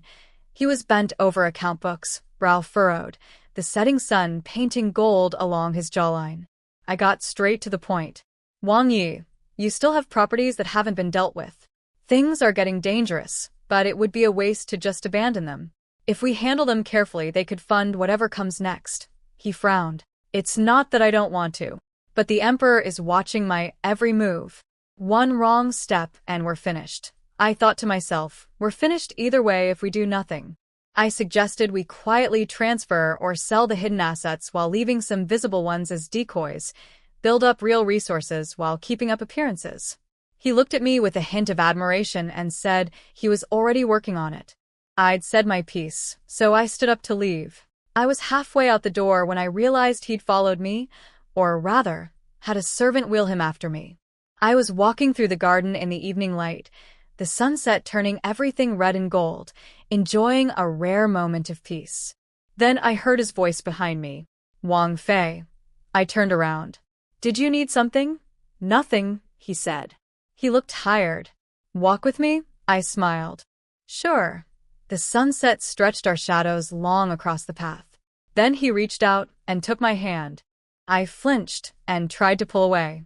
Wang Yi this, but he held on tight, looking at me with an intensity that made my breath catch. Yaoer, everything you've done for me, the planning, the hard work, I see all of it. I remember all of it. Something in his eyes made my heart slam against my ribs. I panicked and yanked my hand free. Too hard. I lost my balance and stumbled backward. He caught my wrist and pulled. I crashed into his chest. My face was pressed against him. I could feel his steady heartbeat, smell the cool cedar scent on his skin. My own heart was hammering so hard it started sinking with his. Oh no. Oh no. My face was burning. I tried to get up, but his arms locked around my waist, holding me firmly in place. Wang Yi, I'm fine. His hands tightened. He lowered his head until his breath brushed the top of my hair, then his fingers traced up along my waist just slightly. Every muscle in my body went taut. My ears were on fire. I grabbed fistfuls of his robe, wrinkling the fabric. Let go first. My voice came out embarrassingly soft.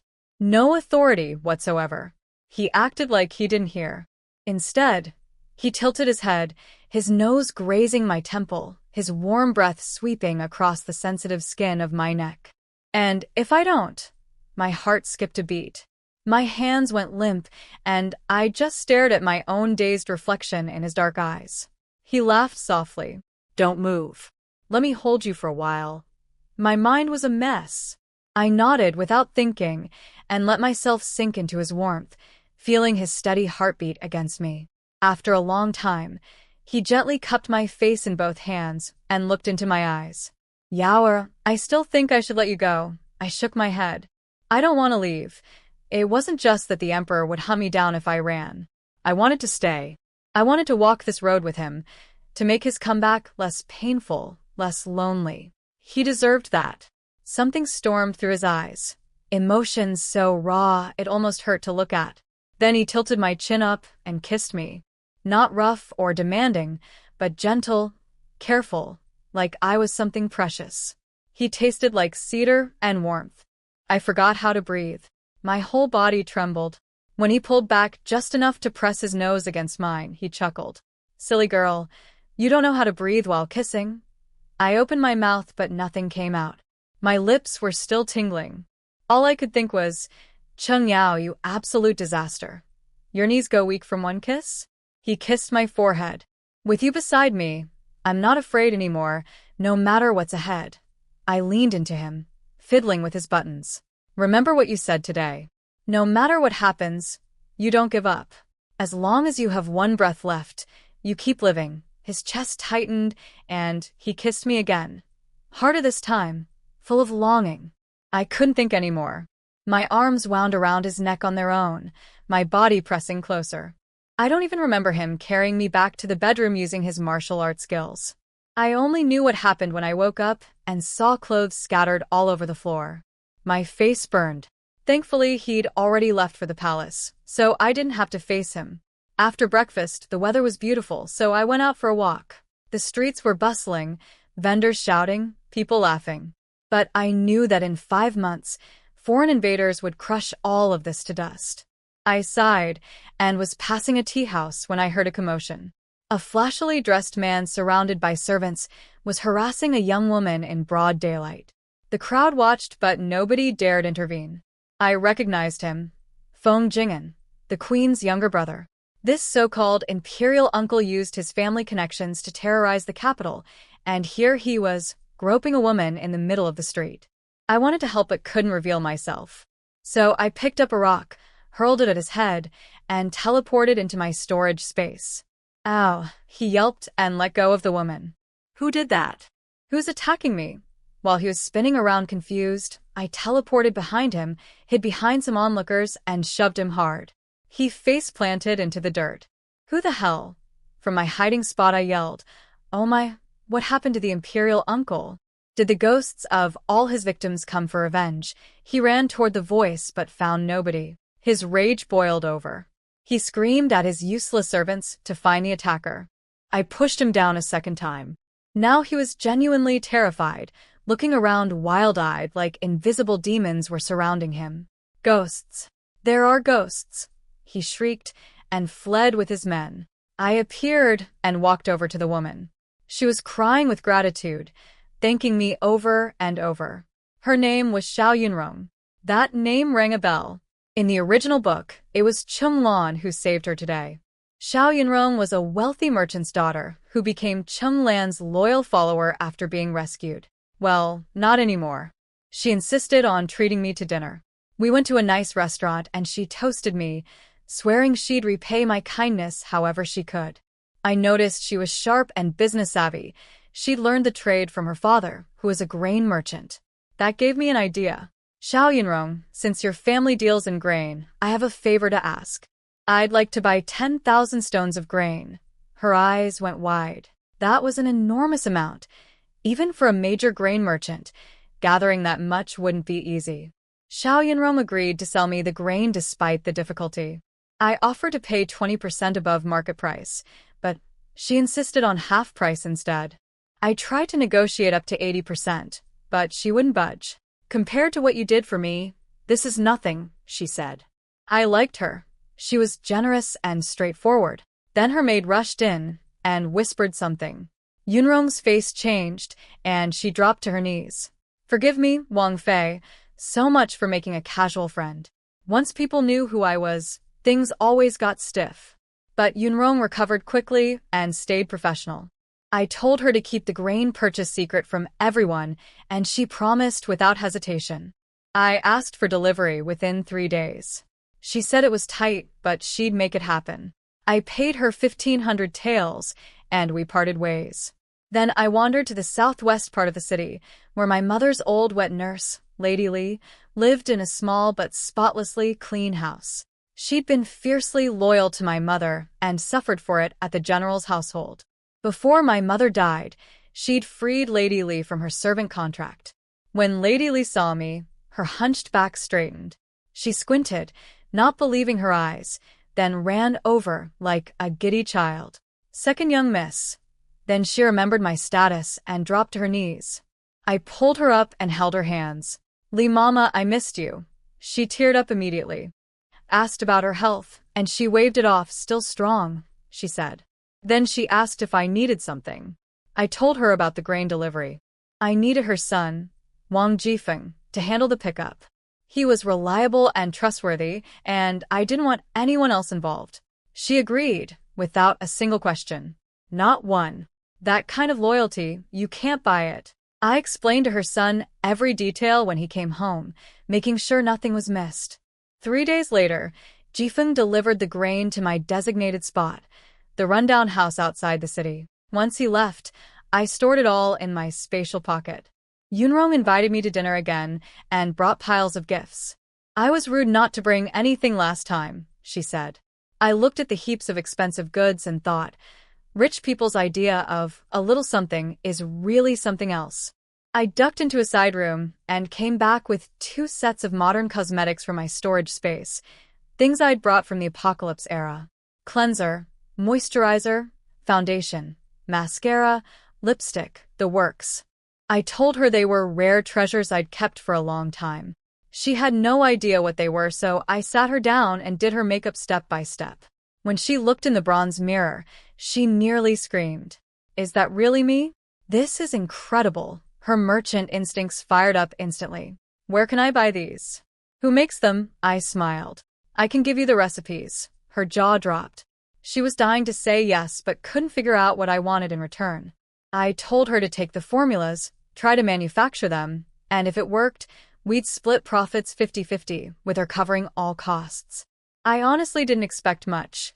I just wanted to plant a seed and build goodwill. Meanwhile, the second prince's downfall had thrown the court into chaos. The emperor was furious and paranoid, and every official was walking on eggshells. My husband stayed home claiming illness. He'd been careful moving his assets, using only his most trusted people. But the emperor's spy network was vast and relentless. They'd picked up traces of what he was doing. The emperor sat on his throne, listening to his spies' reports, his face growing darker by the minute. The emperor found out my husband was moving assets. He slammed his fist on the table and roared, "This cripple dares make moves behind my back? Does he think I won't touch him?" He ordered the Minister of Justice to fabricate evidence of treason within 3 days. The minister's lackey tortured and bribed people until they had a fake file that looked convincing enough. My husband got word almost immediately, but before he could react, a palace messenger arrived. The emperor summons the war king at once. I grabbed a steel blade and strapped it to his chest.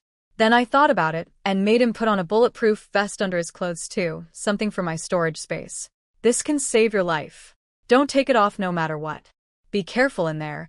He held me so tight I could barely breathe, like he wanted to press me into his bones. Then he walked to the desk, picked up a brush, and wrote out a divorce letter. "Yaoer, if something happens to me, someone will come to take you away. The emperor's grudge is with me. If we're divorced, maybe he'll spare you." My heart felt like it was being stabbed with needles. Tears filled my eyes. The emperor won't spare me either. What good is a divorce letter? He knew it was useless. But he was clinging to the smallest hope of saving me. "I can't watch you die with me," he said, his voice cracking in a way I'd never heard before. Take it. "Maybe there's a chance." I shook my head and grabbed his arm. No. "I'm not leaving." "Not yet." He pulled me close one last time, holding on with everything he had. I'm sorry, Yaoer. "I dragged you into this. If there's a next life, I won't let you suffer like this." I buried my face in his chest. "Don't talk like that. We'll be fine." "We will."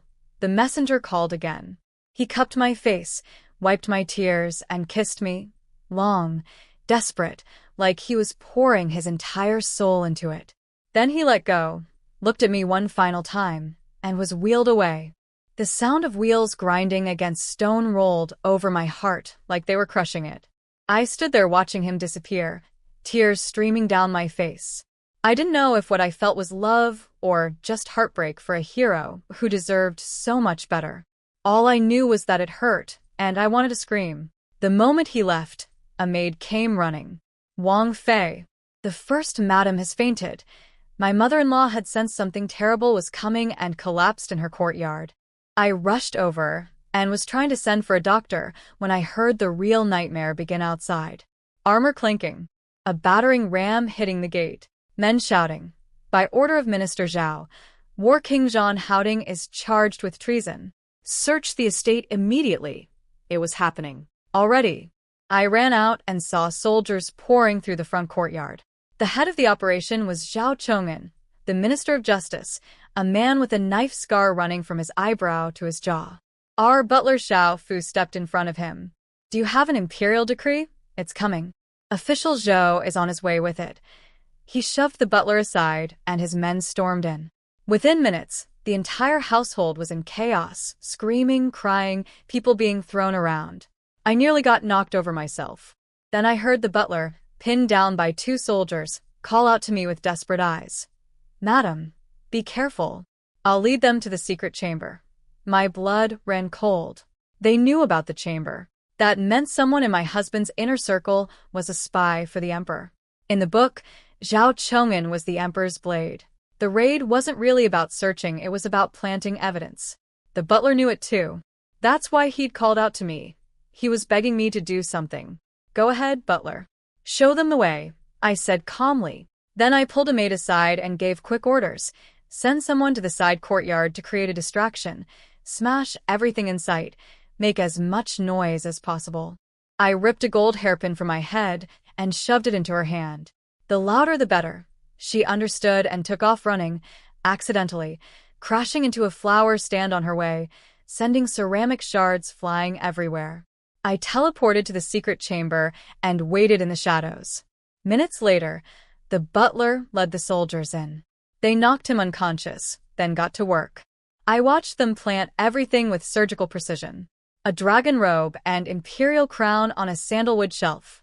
Border defense maps, military formations, territorial charts, weapon blueprints, and forged letters to foreign kingdoms spread across a table. 2 baskets of rare South Sea pearls, each one the size of a pigeon egg, set on the floor.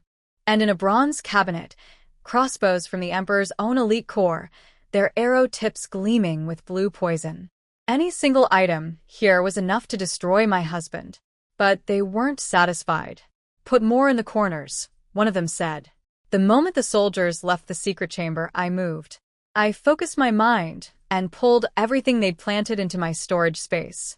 Dragon robes, fake letters, maps, pearls, poison crossbows. All of it vanished in 3 heartbeats. The room was empty enough to see your own reflection on the floor. "Thanks for the gifts, Dog Emperor," I muttered.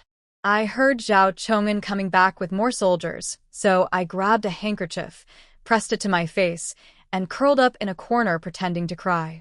Then the real nightmare arrived. A man named Zhou Yan, the Emperor's personal enforcer, known for being ruthless, marched in holding up an imperial decree and read it aloud in a voice like cracking ice. "The War King Zhan Haoding has plotted rebellion. His estate is to be seized immediately. All family members are to be exiled to the frozen wastelands." The whole household erupted. The old madam nearly fainted.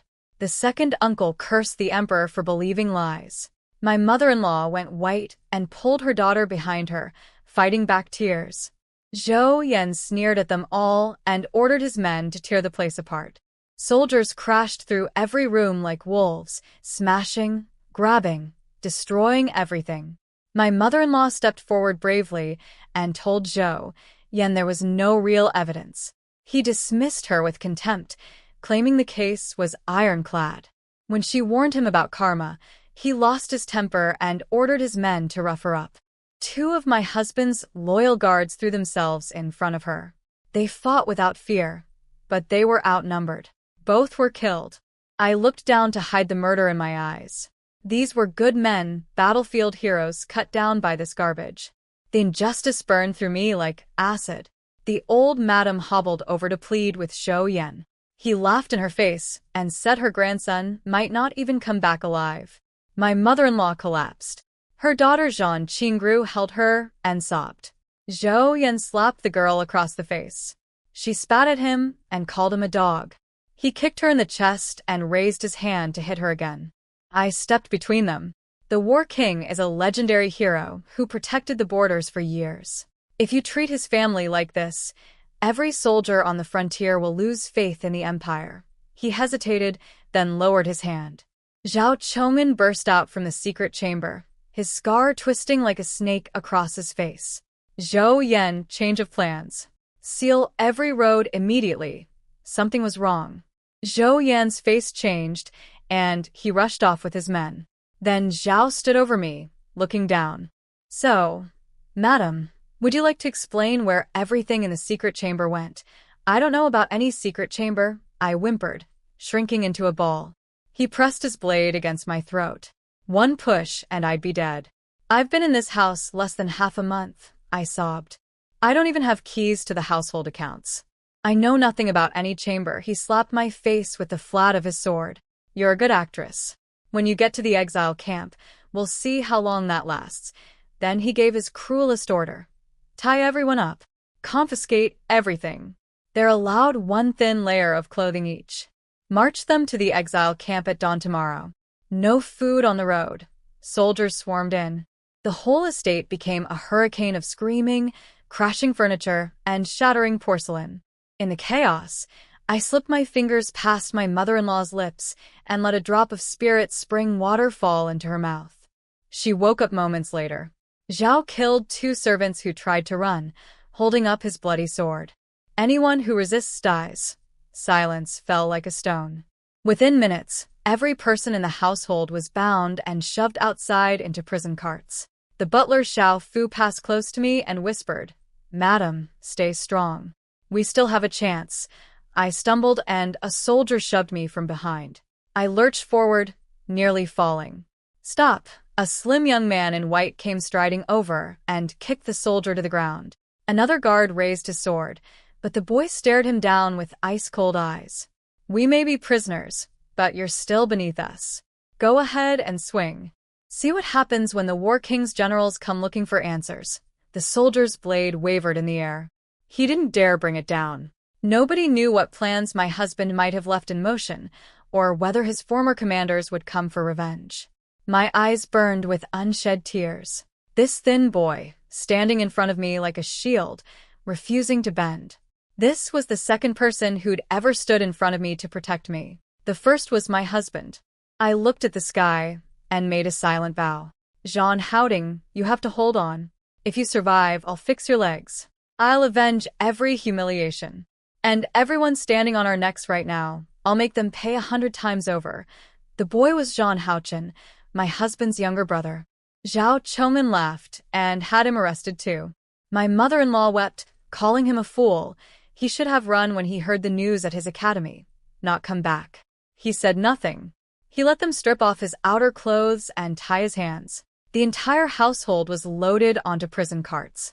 People lined the streets to watch the once great War King's family paraded like criminals. The old madam wept about a century of family glory destroyed in one day. My arms were bound with rough hemp rope that cut into my skin. My thin clothes were covered in mud and blood. My hair stuck to my sweaty face. I looked exactly like what they expected, a terrified, broken woman stumbling along as soldiers shoved and cursed me. Every stumble was perfectly real-looking, though inside I was anything but broken. The butler Xiao Fu caught my eye from his prison cart. His white hair was wild, his face swollen from being beaten. Through his tears, he gave me a firm nod. Stay strong. The carts rattled over gravel, shaking us to the bone. The setting sun stretched our shadows into long chains pointing toward hell. At the palace, the emperor was reading the raid report, and his face was turning black. Zhou Yan and Zhao Chongman knelt before him, drenched in cold sweat. The great War King's estate turned out to be an empty shell. Almost no treasure in the vaults, the books showed losses, and the old madam who'd managed the finances was too stupid to have hidden anything. The War King had apparently been selling off assets just to keep things running. But the worst part, all the fake evidence they'd planted in the secret chamber had vanished into thin air. The emperor exploded. He kicked both men nearly to death, screaming that they'd ruined everything. Without that evidence, he couldn't justify killing my husband. Let him live. He's a tiger on the loose. Kill him. There's no legal grounds. After the emperor wore himself out, Zhao crawled forward and whispered, Your Majesty, it doesn't matter how clever the War King is. If he dies on the exile road, everything he planned becomes meaningless. The emperor stared at him, and Zhao could see the idea taking root. Meanwhile, at the Ministry of Justice, my husband was being destroyed. Iron chains pierced his shoulder blades. Steel whips crashed into his back, one after another. He gritted his teeth until blood burst from his mouth and splattered across the floor. Then the wooden rods came down like rain. I could hear bones snapping. After 50 strikes, he was nothing but torn flesh, collapsed on the ground like a puppet with cut strings, barely breathing. Guards dragged him by his chains down stone steps, his head cracking against each one, leaving a winding trail of blood behind him. The whole Zhan clan, 150 people, not counting servants, was locked in prison. At first, everyone cursed my husband, calling him a disaster who doomed them all. But after a full day with no water, no food, wearing only thin clothes in the cold, they lost the energy to blame anyone. When night fell, the cell door slammed open and they threw him in. He was unrecognizable. Blood covered more than half his face, still oozing from his forehead and mouth. His hands and feet bent at wrong angles. He looked like a pile of rags tossed on the ground. The whole prison went silent, then erupted. He's destroyed. We're finished. The Zhan family is done. If he dies, maybe they'll let the rest of us go. My mother-in-law threw herself against the bars, reaching through, screaming for her son. She collapsed and nearly stopped breathing from crying. Houchen punched the wall until his knuckles split, his voice raw with rage. Little Qingru shook uncontrollably, tears splashing on the iron bars, begging her brother to wake up. I didn't make a sound. My eyes were locked on his broken body. Every wound felt like it was carved into my own heart. Dog Emperor, you just wait. Past midnight, everyone had cried themselves to sleep. Even the guards were dozing against the walls. My husband lay alone in a separate cell. No medicine. No one checking on him. He could have been dead for all they cared. I held my breath and teleported in. I crouched beside him and reached out. When my fingers touched his face, I flinched. His skin was ice cold. His temperature was terrifyingly low. I bit my lip and let 2 drops of spirit spring water fall between his cracked, bloody lips. The moment it hit his throat, his breathing grew slightly stronger. His eyelashes trembled. The steel plate I'd strapped to his chest was gone. They'd ripped his clothes apart. But the bulletproof vest underneath had survived, and it had saved him from the worst of it. Still, he had fractures everywhere. The most dangerous were 2 broken ribs that had punctured into his heart and lungs. Without treatment, he wouldn't last the night. My heart felt like it was being torn apart. I dripped more spirit water directly onto the broken ribs. The broken ribs healed quickly under the spirit spring water, and his damaged heart and lungs repaired themselves too. That water was the most precious thing in my storage space, a miracle cure. But after transmigrating, my space had nearly lost all its spiritual energy. The plants were dead, and the spring had shrunk to barely a fistful of water. I didn't even know if it would replenish itself. Every drop was irreplaceable, so I only used it when someone was about to die. I wiped the blood from his mouth, fed him a few more drops until his breathing stabilized, and whispered in his ear, "You have to hold on." Live. Footsteps, a guard on patrol. I took one last look at him and teleported back to the other cell. The next morning, the evidence Zhao had found at our estate wasn't enough for a death sentence, but it was enough for exile. Not a single official in the entire court spoke up for my husband. The emperor had already shown mercy by not sending the women to military brothels. Nobody was foolish enough to push their luck. The prison carts rolled out over stone roads, wheels screeching. My husband, beaten beyond recognition, rode in the cart. The rest of us walked. By now the whole capital knew. Relatives of every branch of the Zhan family had gathered outside the exile camp at dawn. As we were marched out, they rushed forward with bundles, food boxes, clothes, money. The old madam's family sent stacks of silver notes. The second aunt's family sent plenty too. Feng Qianqian got a huge package with money, roast chicken, cured meat, and warm clothes. Even the concubines' families showed up with supplies. Everyone had someone. Everyone except my mother-in-law and me. Our side of the road was completely empty. Not one person. Feng Qianqian glanced at me with fake pity. "Sister-in-law, doesn't your family know what happened?" The second aunt sneered. "The whole city knows. Her father just doesn't care." Then a shabby little sedan chair hurried over. A maid climbed out, pinched her nose like I was garbage, threw a letter at me, and left without a word. I didn't even look at it. Let it fall in the dirt. Feng Qianqian helpfully picked it up and read it. Her face twisted with uncomfortable glee. "Mother, you were right. It's a letter from General Cheng. He's disowning her." The second aunt laughed. Then she turned her poison on my mother-in-law, asking where her brother was, the one who ran a small business in the capital. Shouldn't he at least come say goodbye? Oh, but he's just a common merchant. Of course he'd run and hide. "I'm afraid your branch of the family won't even get a sip of soup on this exile road." My mother-in-law's lips trembled. She couldn't get a single word out. Tears rolled down her pale face. Little Qingru burst into sobs. The second aunt knew exactly where to stab. My mother-in-law was a border commoner. Her late husband had fought his whole family to marry her. The old madam hated her from day one. To avoid causing trouble, she'd never helped her own brother when he came to the capital, so he resented her and cut off contact. It was her deepest wound, and the second aunt poured salt right into it. I cleared my throat and spoke loudly enough for the entire convoy to hear. "Second aunt, Howding fought on battlefields for years and shared his glory with his whole family. Now he's been framed by traitors and lost his power. When one rises, all rise. When one falls, all fall. How is that dragging you down? Besides, it was the emperor who sentenced us, not him. Unless you're saying you're unhappy with the emperor's judgment." Dead silence. Everyone who'd been muttering curses at my husband shut their mouths instantly. The second aunt went pale. I was just frustrated with him. I'm not questioning the emperor. Good. Then maybe stop talking before you get us all killed. Her own husband nodded. She's right. Say less. Jean Jinma, the second aunt's son, looked at me with new eyes. This wasn't the timid, lovesick fool he'd heard about. Feng Qianqian noticed him staring at me, and her smile disappeared. As we passed through the market, the real nightmare began. The whole city had turned out. Housewives, butchers, children.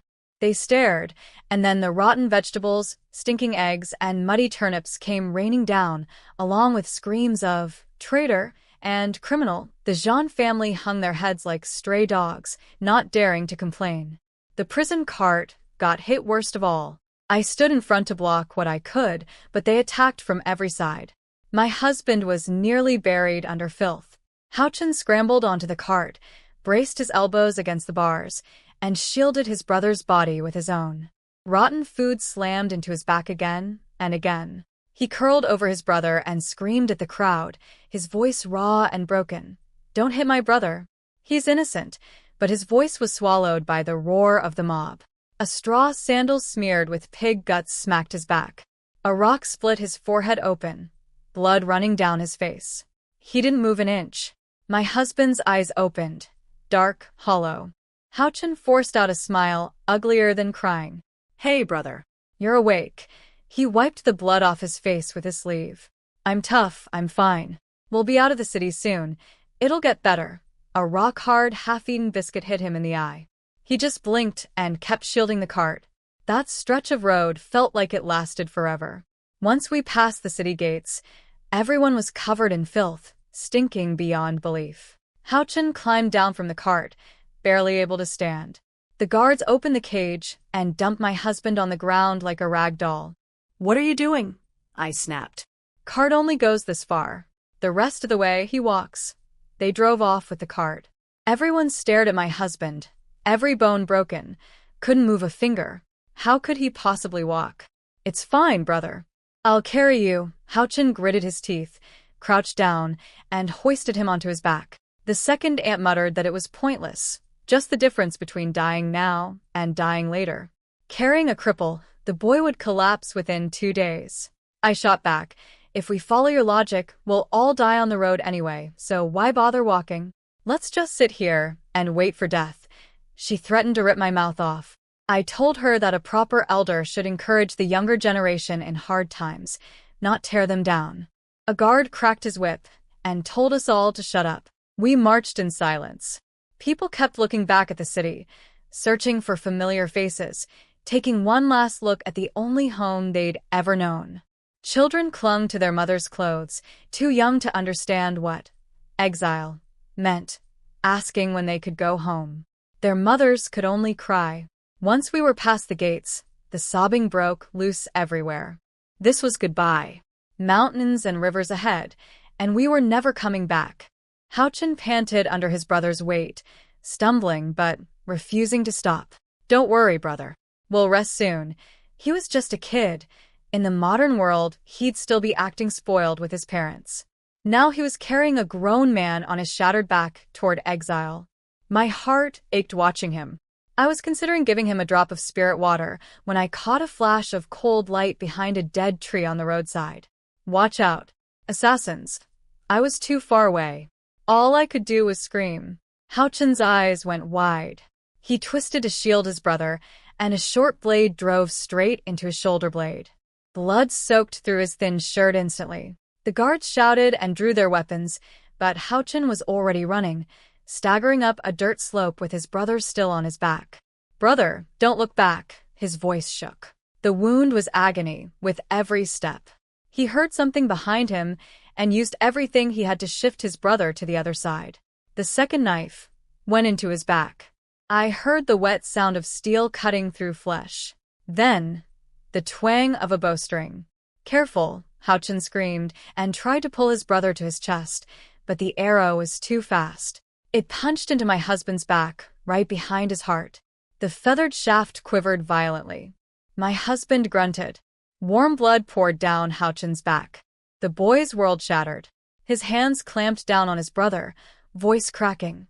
"Brother, brother," he tried to see the wound, but my husband whispered in his ear, barely alive. "Forget me. Run." The assassin drew the bow again.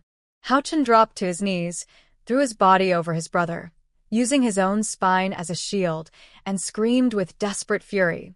"You want to kill him? Kill me first." My husband tried to speak, but choked on blood. He coughed twice and blacked out. Houchen was breaking. I pulled a sword from my storage space and threw it to him. "Take this." He caught it and charged at the assassins like a boy possessed.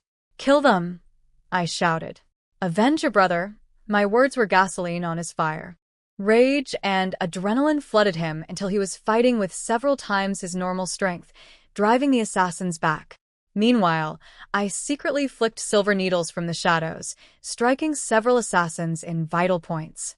They weakened instantly. Minutes later, every assassin was dead. The guards cleaned up the battlefield. I frowned. Not a single one left alive. Some of these guards were definitely working with the killers. My mother-in-law tried to throw herself on my husband's body. I grabbed her. "Mother, he has an arrow in him. If you jump on him, you'll make it worse." She collapsed into helpless tears. Then little Chengru turned on me, screaming that I never wanted to marry her brother, and now that he was practically dead, I must be thrilled. I dropped my expression cold. "Did you eat garbage? What comes out of your mouth is just as foul. How dare you call your own brother a dead man? Is that how you curse your family?" She crumbled, squatting down and sobbing. Chengru wanted her brother to live more than anyone, but she was terrified he wouldn't survive. Feng Qianqian swooped in like a savior, pulling the crying girl away, comforting her. Chengru sobbed into her shoulder. "I wish you were my real sister-in-law." Feng Qianqian glanced at my blood-soaked husband and quietly said, "Let's not talk about that." I ignored them both and knelt in front of my husband, studying his wound. Houchen staggered over, drenched in sweat. "Sister-in-law, how bad is it?" Then he caught himself. Why was he asking a sheltered noblewoman about injuries? "Not good," I said. "It's a barbed arrowhead, the kind with backward-facing hooks. You can't pull it out normally. You have to cut the flesh open around it." He went pale. That type of arrow was only made for the imperial family. Whoever sent these assassins was either the emperor or one of the princes. Even now, they wouldn't leave my husband alone. Before he could respond, my mother-in-law fainted again. Chengru threw herself on top of her, wailing. Houchen didn't know who to help first. "Take your mother over there, and bring your sister too," I said, waving them away. All the crying was driving me crazy. I needed to focus. Then Feng Qianqian stepped forward and offered a gold hairpin to one of the guards, asking permission to go back to the city for a doctor. The guard weighed the hairpin in his hand, grinned, and pocketed it. Then he announced to everyone, "According to imperial orders, prisoners are not allowed a single coin during exile. Hand over everything your families gave you. All of it. Now." Feng Qianqian stumbled backward in shock. Moments ago, she'd been showing off in front of me. Now she looked devastated. The second aunt tried to argue that the supplies came from family members after the search, so they shouldn't count. The guard slapped her across the face, so hard she spun around twice. He drew his sword. "Move faster. Anyone who disobeys dies." It was robbery, plain and simple. But a fallen tiger gets bullied by dogs. Nobody could fight back. With aching hearts, they handed over everything. The second aunt nearly died of rage and slapped Feng Qianqian for causing this. "If you hadn't waved that gold pin around, they wouldn't have thought of it. Now we have nothing." Feng Qianqian held her stinging cheek, stunned that her beloved mother-in-law had hit her. Then the old madam collapsed too. She'd been sick already, and the shock was too much. People swarmed around her in panic. The guards shook their heads and laughed. "At this rate, we'll be heading home early." Early, meaning we'd all be dead before reaching our destination. Everyone was furious, but terrified into silence. And in all the chaos, nobody was paying attention to my husband, which was exactly what I needed. I secretly injected him with anesthetic from my storage space, grabbed a broken sword fragment left by the dead assassins, and carefully cut open the flesh around the arrowhead. By the time Hao Chen looked over, I'd already pulled it out. "Sister-in-law, how did you?" Lucky the arrow didn't go deep. Didn't reach the heart. My hands were covered in blood, and I was white as paper. This body had low blood sugar, and with no food and no rest, my head was spinning. But Hao Chen thought I was just a brave woman pushing through her fear for his brother's sake. He ripped his shirt hem into strips for bandages. I waved him off. I was better with my hands, and he needed to save his strength for carrying his brother. He handed me the cloth and walked away. While pretending to clean the wounds, I fed my husband several more drops of spirit spring water. He nearly died when I pulled the arrow out. Only the water brought him back. Now I needed to stabilize him. Then I touched my own face and swallowed one tiny drop for myself. My vision was going dark. I was about to pass out. Honestly, it felt pretty unfair. I'd been hoarding every precious drop, refusing to drink any myself, and now I'd used most of it on him. He must have been someone I owed a massive debt to in a past life. "Jean Houding," I muttered, "I've sacrificed this much for you. If you dare die, I will chase you to the underworld and rip your soul to shreds." Somewhere in his fog of pain, he felt warmth flowing through his body, easing the agony. His consciousness was slowly surfacing, and he heard every word of my threat, vicious on the surface, worried underneath. The corner of his mouth twitched upward, just barely. Wait, did he just smile? I rubbed my eyes. No, nothing. Must have imagined it. The man looked like a pile of ground meat. No way he was waking up this fast. I underestimated him. The guards finished looting us and set up a small roadside altar. They stuck 3 incense sticks into a dirt mound, placed 2 bowls of rough rice and a piece of cooked meat before a wooden plaque reading, "Road God," and the lead officer recited a prayer. Safe passage, no escapes, easy duty. Then, he announced our destination. Jiuyou Prefecture. The color drained from every face in the Zhan family. Legs gave out. People could barely stand. Jiuyou Prefecture. Over 1,000 miles away, a lawless wasteland crawling with criminals and bandits from every nation. Normal people couldn't survive there. Some of the family members looked like they'd rather die on the spot. The head officer made us gather around a makeshift altar and formally asked if we accepted our sentence. My husband couldn't speak, so I answered for him. Yes. And just like that, the exile march truly began. Hao Chen carried his brother on his trembling back. I held my mother-in-law's arm and followed close behind. Compared to the rest of the family, who looked half dead already, our little group seemed almost determined. The head officer noticed. He stopped Hao Chen and asked about the arrow. Hao Chen told him I'd cut it out with a broken sword. The officer checked my husband's eyes, saw he was still unconscious, and moved on without a word. Then a carriage caught up to us from behind. 2 people stepped out carrying bundles, Red Sleeve and Butler Xiaofu. Red Sleeve held up 2 yellowed papers. "Sir, we are free citizens. The War King returned our servant contracts long ago. They wanted to join the exile march voluntarily." Xiaofu said, his eyes glistening. "The War King saved my life. Now that he's fallen, I'll walk this road with him. We'll feed and care for ourselves. No burden on you." The head officer studied them for a long moment. "This is irregular, but the War King needs care. I'll allow it. Same rules as the prisoners, obey orders or die." They both looked relieved. Happy, even. The rest of the Zhan family couldn't believe it. Servants willingly jumping into this hell? When everyone else was running the other direction. My mother-in-law wept with gratitude. "Why did you come back?" "You're so foolish," Red Sleeve choked up. "I couldn't stop worrying about the War King." Xiaofu smiled gently. "If these old bones can be of any use to him, dying would be worth it." I told them both they were no longer servants. They were free people and family now. Nobody was allowed to order them around. I said it loud enough for the whole clan to hear. These were my husband's people, and nobody was to touch them. The second aunt rolled her eyes and complained they'd eat our share of food. I shut her down. They'd said they were self-sufficient. She grumbled but dropped it. Xiaofu took over carrying my husband from Hao Chen, who was shaking so badly he could barely stand.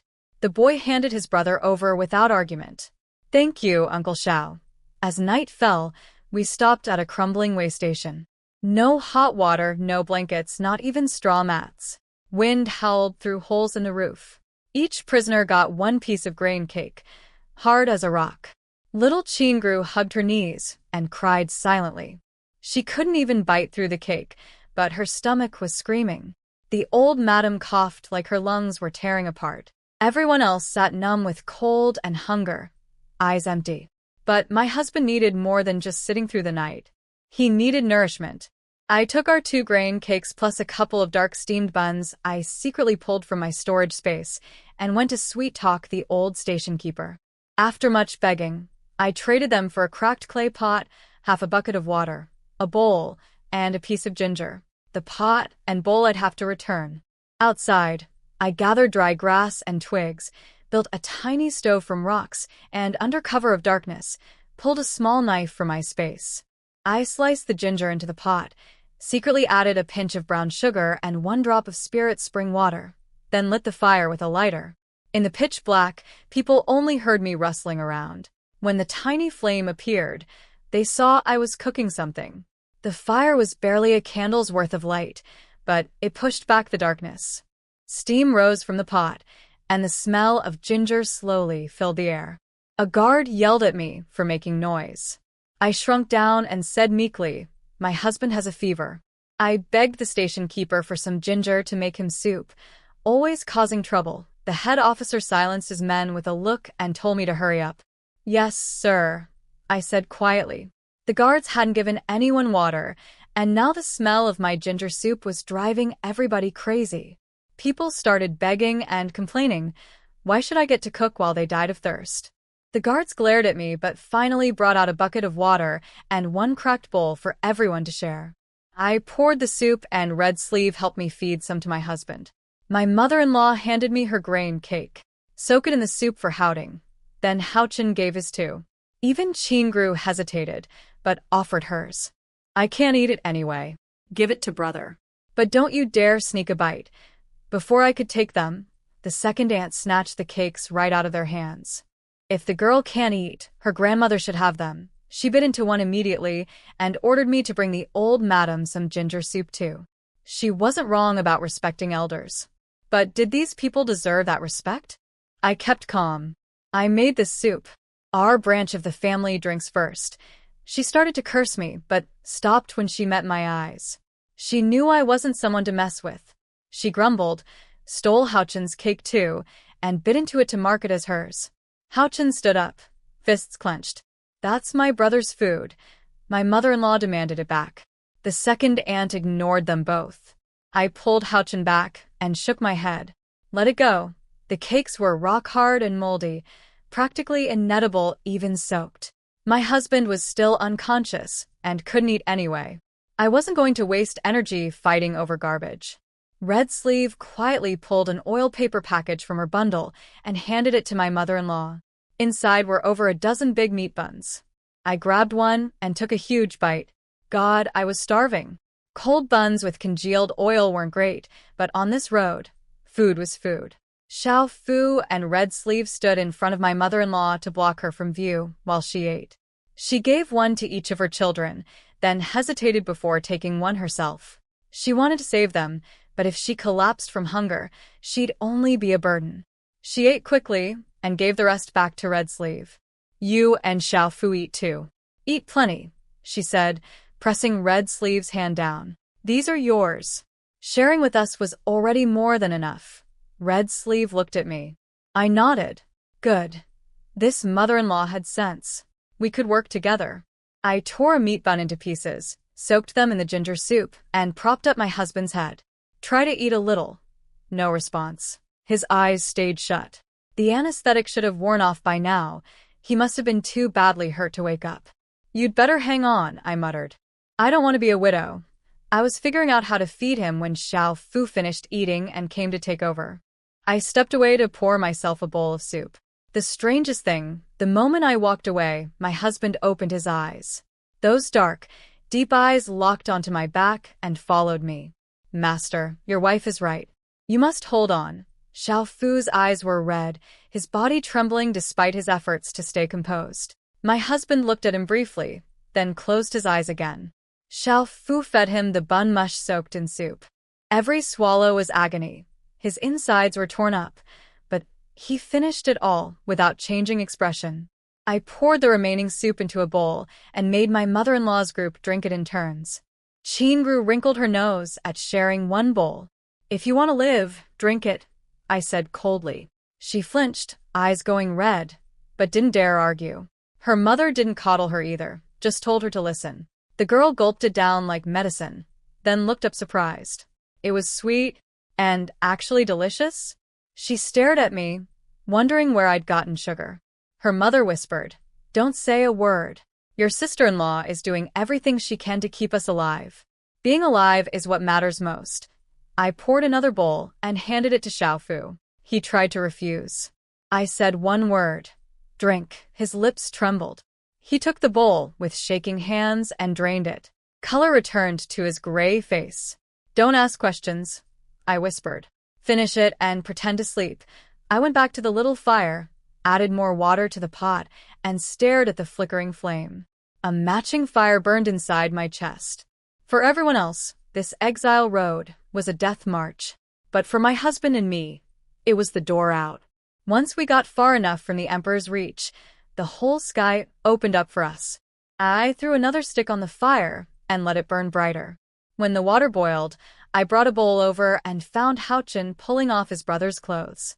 My heart clenched. "What are you doing, sister-in-law?" "I want to tear his shirt into strips to splint his broken bones," Hao Chen said. The bloody shirt was hanging off his brother in rags anyway. "No," I stopped him fast. "If we removed the outer shirt, the bulletproof vest underneath would be exposed."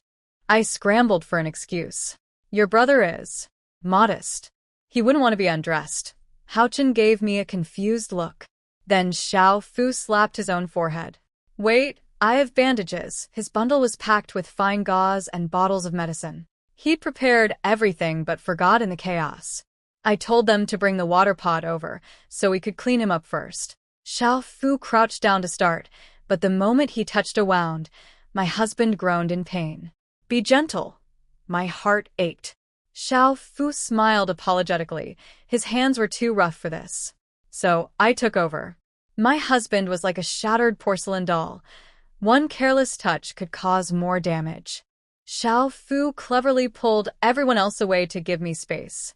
In the dim lantern light, I carefully wiped away the blood and grime. My hands moved as lightly as I could make them. He was watching me the whole time. I could feel it. Those dark eyes following my face, clinging to this small moment of closeness, even in this miserable state.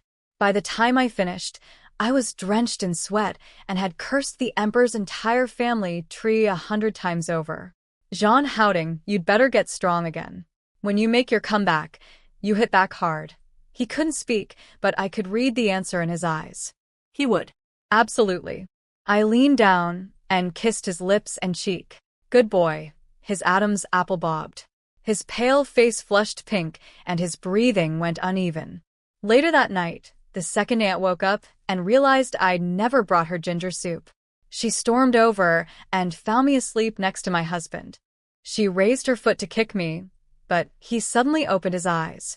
The look he gave her, ice cold, murderous, completely inhuman, sent her scrambling backward in terror. She crawled back to her corner on all fours. At dawn, the guards roused us. I touched my husband's forehead, burning hot. Of course, with wounds that severe, infection was inevitable. I'd meant to give him an anti-inflammatory injection last night, but he'd stayed awake too long, and I fell asleep first. Red Sleeve came to suggest she and Xiao Fu buy a cart nearby. I told her to ask the guards and slip them something for their trouble. Before she could finish speaking, we heard hoofbeats. A carriage came rolling up fast and stopped right in front of us. A sharp-eyed old woman climbed out, helped by a maid. Her hair was streaked with silver, pinned with a simple dark wood clasp, but her back was straight as a rod, and she walked like she owned the ground beneath her. She looked familiar. When she called out, Yower, it clicked. This was the original me's maternal grandmother, Lady Chi. The maid beside her carried a bulging bundle. She was here to bring supplies. My brain kicked into high gear. The guards had confiscated everything our relatives sent yesterday. If Lady Chi gave things directly to me, they'd take it all again. But Red Sleeve was a free citizen. Red Sleeve, your grandmother is here to see you. I grabbed her arm and dragged her toward the old woman. Go on, call her. Red Sleeve was confused but played along. Grandmother. Did you come for me? I gave Lady Chi frantic looks until she caught on and nodded. We pulled her aside, and I whispered the scheme. Grandmother, anything from family gets confiscated. But Red Sleeve is a free person traveling voluntarily. If you say you're her grandmother, you can give things to her. Understanding lit up her face, then fury. Your uncle, and I guess they'd rob you. So we waited outside the city gates. But to do it so openly, those shameless dogs. She launched into a tirade, cursing my father for being heartless, cursing the corrupt court for exiling a war hero, cursing the whole rotten system. She was fierce for an old woman. Grandmother, walls have ears. Keep it down. I'm worried about you, you ungrateful child. After you leave, I might never see you again in this lifetime. Her voice cracked. Your mother only had 2 daughters, and now you're scattered to the winds. She was falling apart. I hugged her tight and whispered in her ear, Grandmother, I will come back. So will my sister. She trembled, then looked into my eyes. Whatever she saw there, determination, certainty, it gave her hope. Maybe the War King still had a chance to rise again. With that hope warming her heart, her sadness eased. Here, girl, she motioned to her maid, then caught herself and handed the bundle to Red Sleeve instead. There's food inside, gold, silver, and banknotes from Huiman Bank. They're good anywhere. Use the small bills on the road and hide the rest. Red Sleeve glanced nervously at the head officer, then nodded with red eyes. I was deeply moved. Grandmother, I know business has been terrible since everything happened. You can barely get by. Where did you even get banknotes? She huffed proudly. Mind your own business. Even a leaky boat still has 3 pounds of nails. Don't you underestimate me. She wanted to say more, but the convoy had pulled ahead, and the guards were shouting at us to catch up. Grandmother, we need to go. I'm not done, she was crying again. There's a token inside. It's our Yen family's emblem. If you're ever in trouble, find any shop with this symbol on the door. Show the token and they'll help you.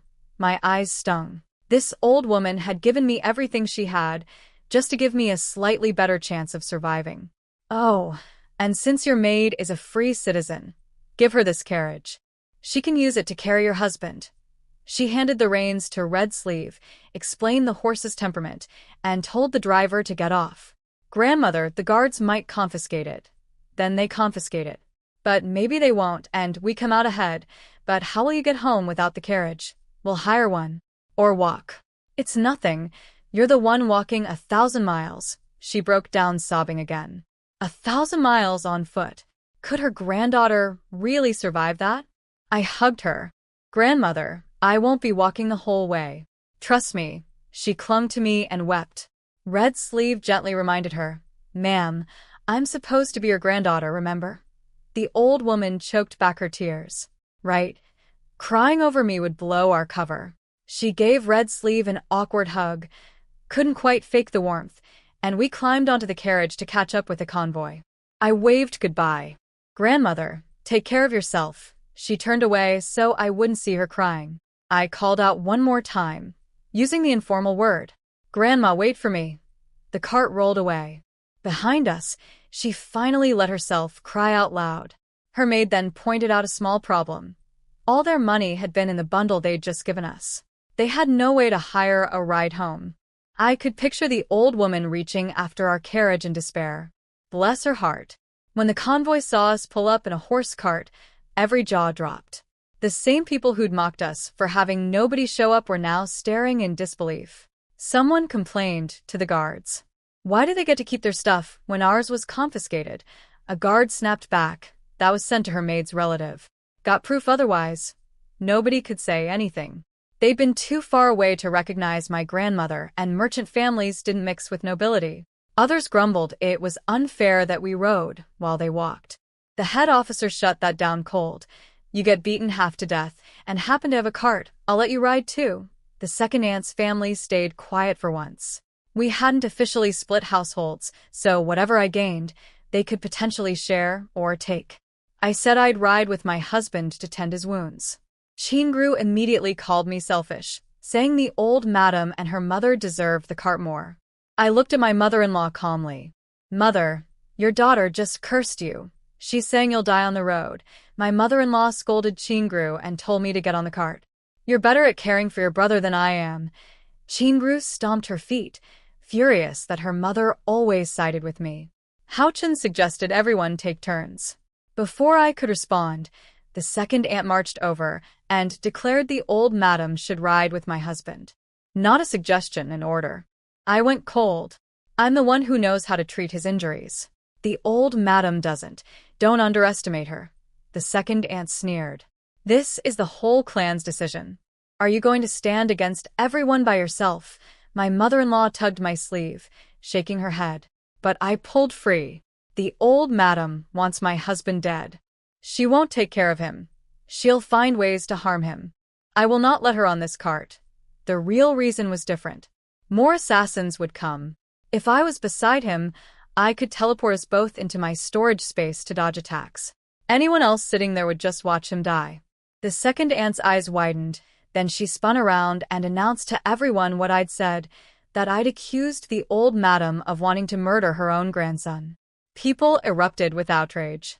She's slandering the old madam just to keep the cart. Disgraceful. Unfilial. She should be divorced. Elders are still alive. Who gave her the right to decide?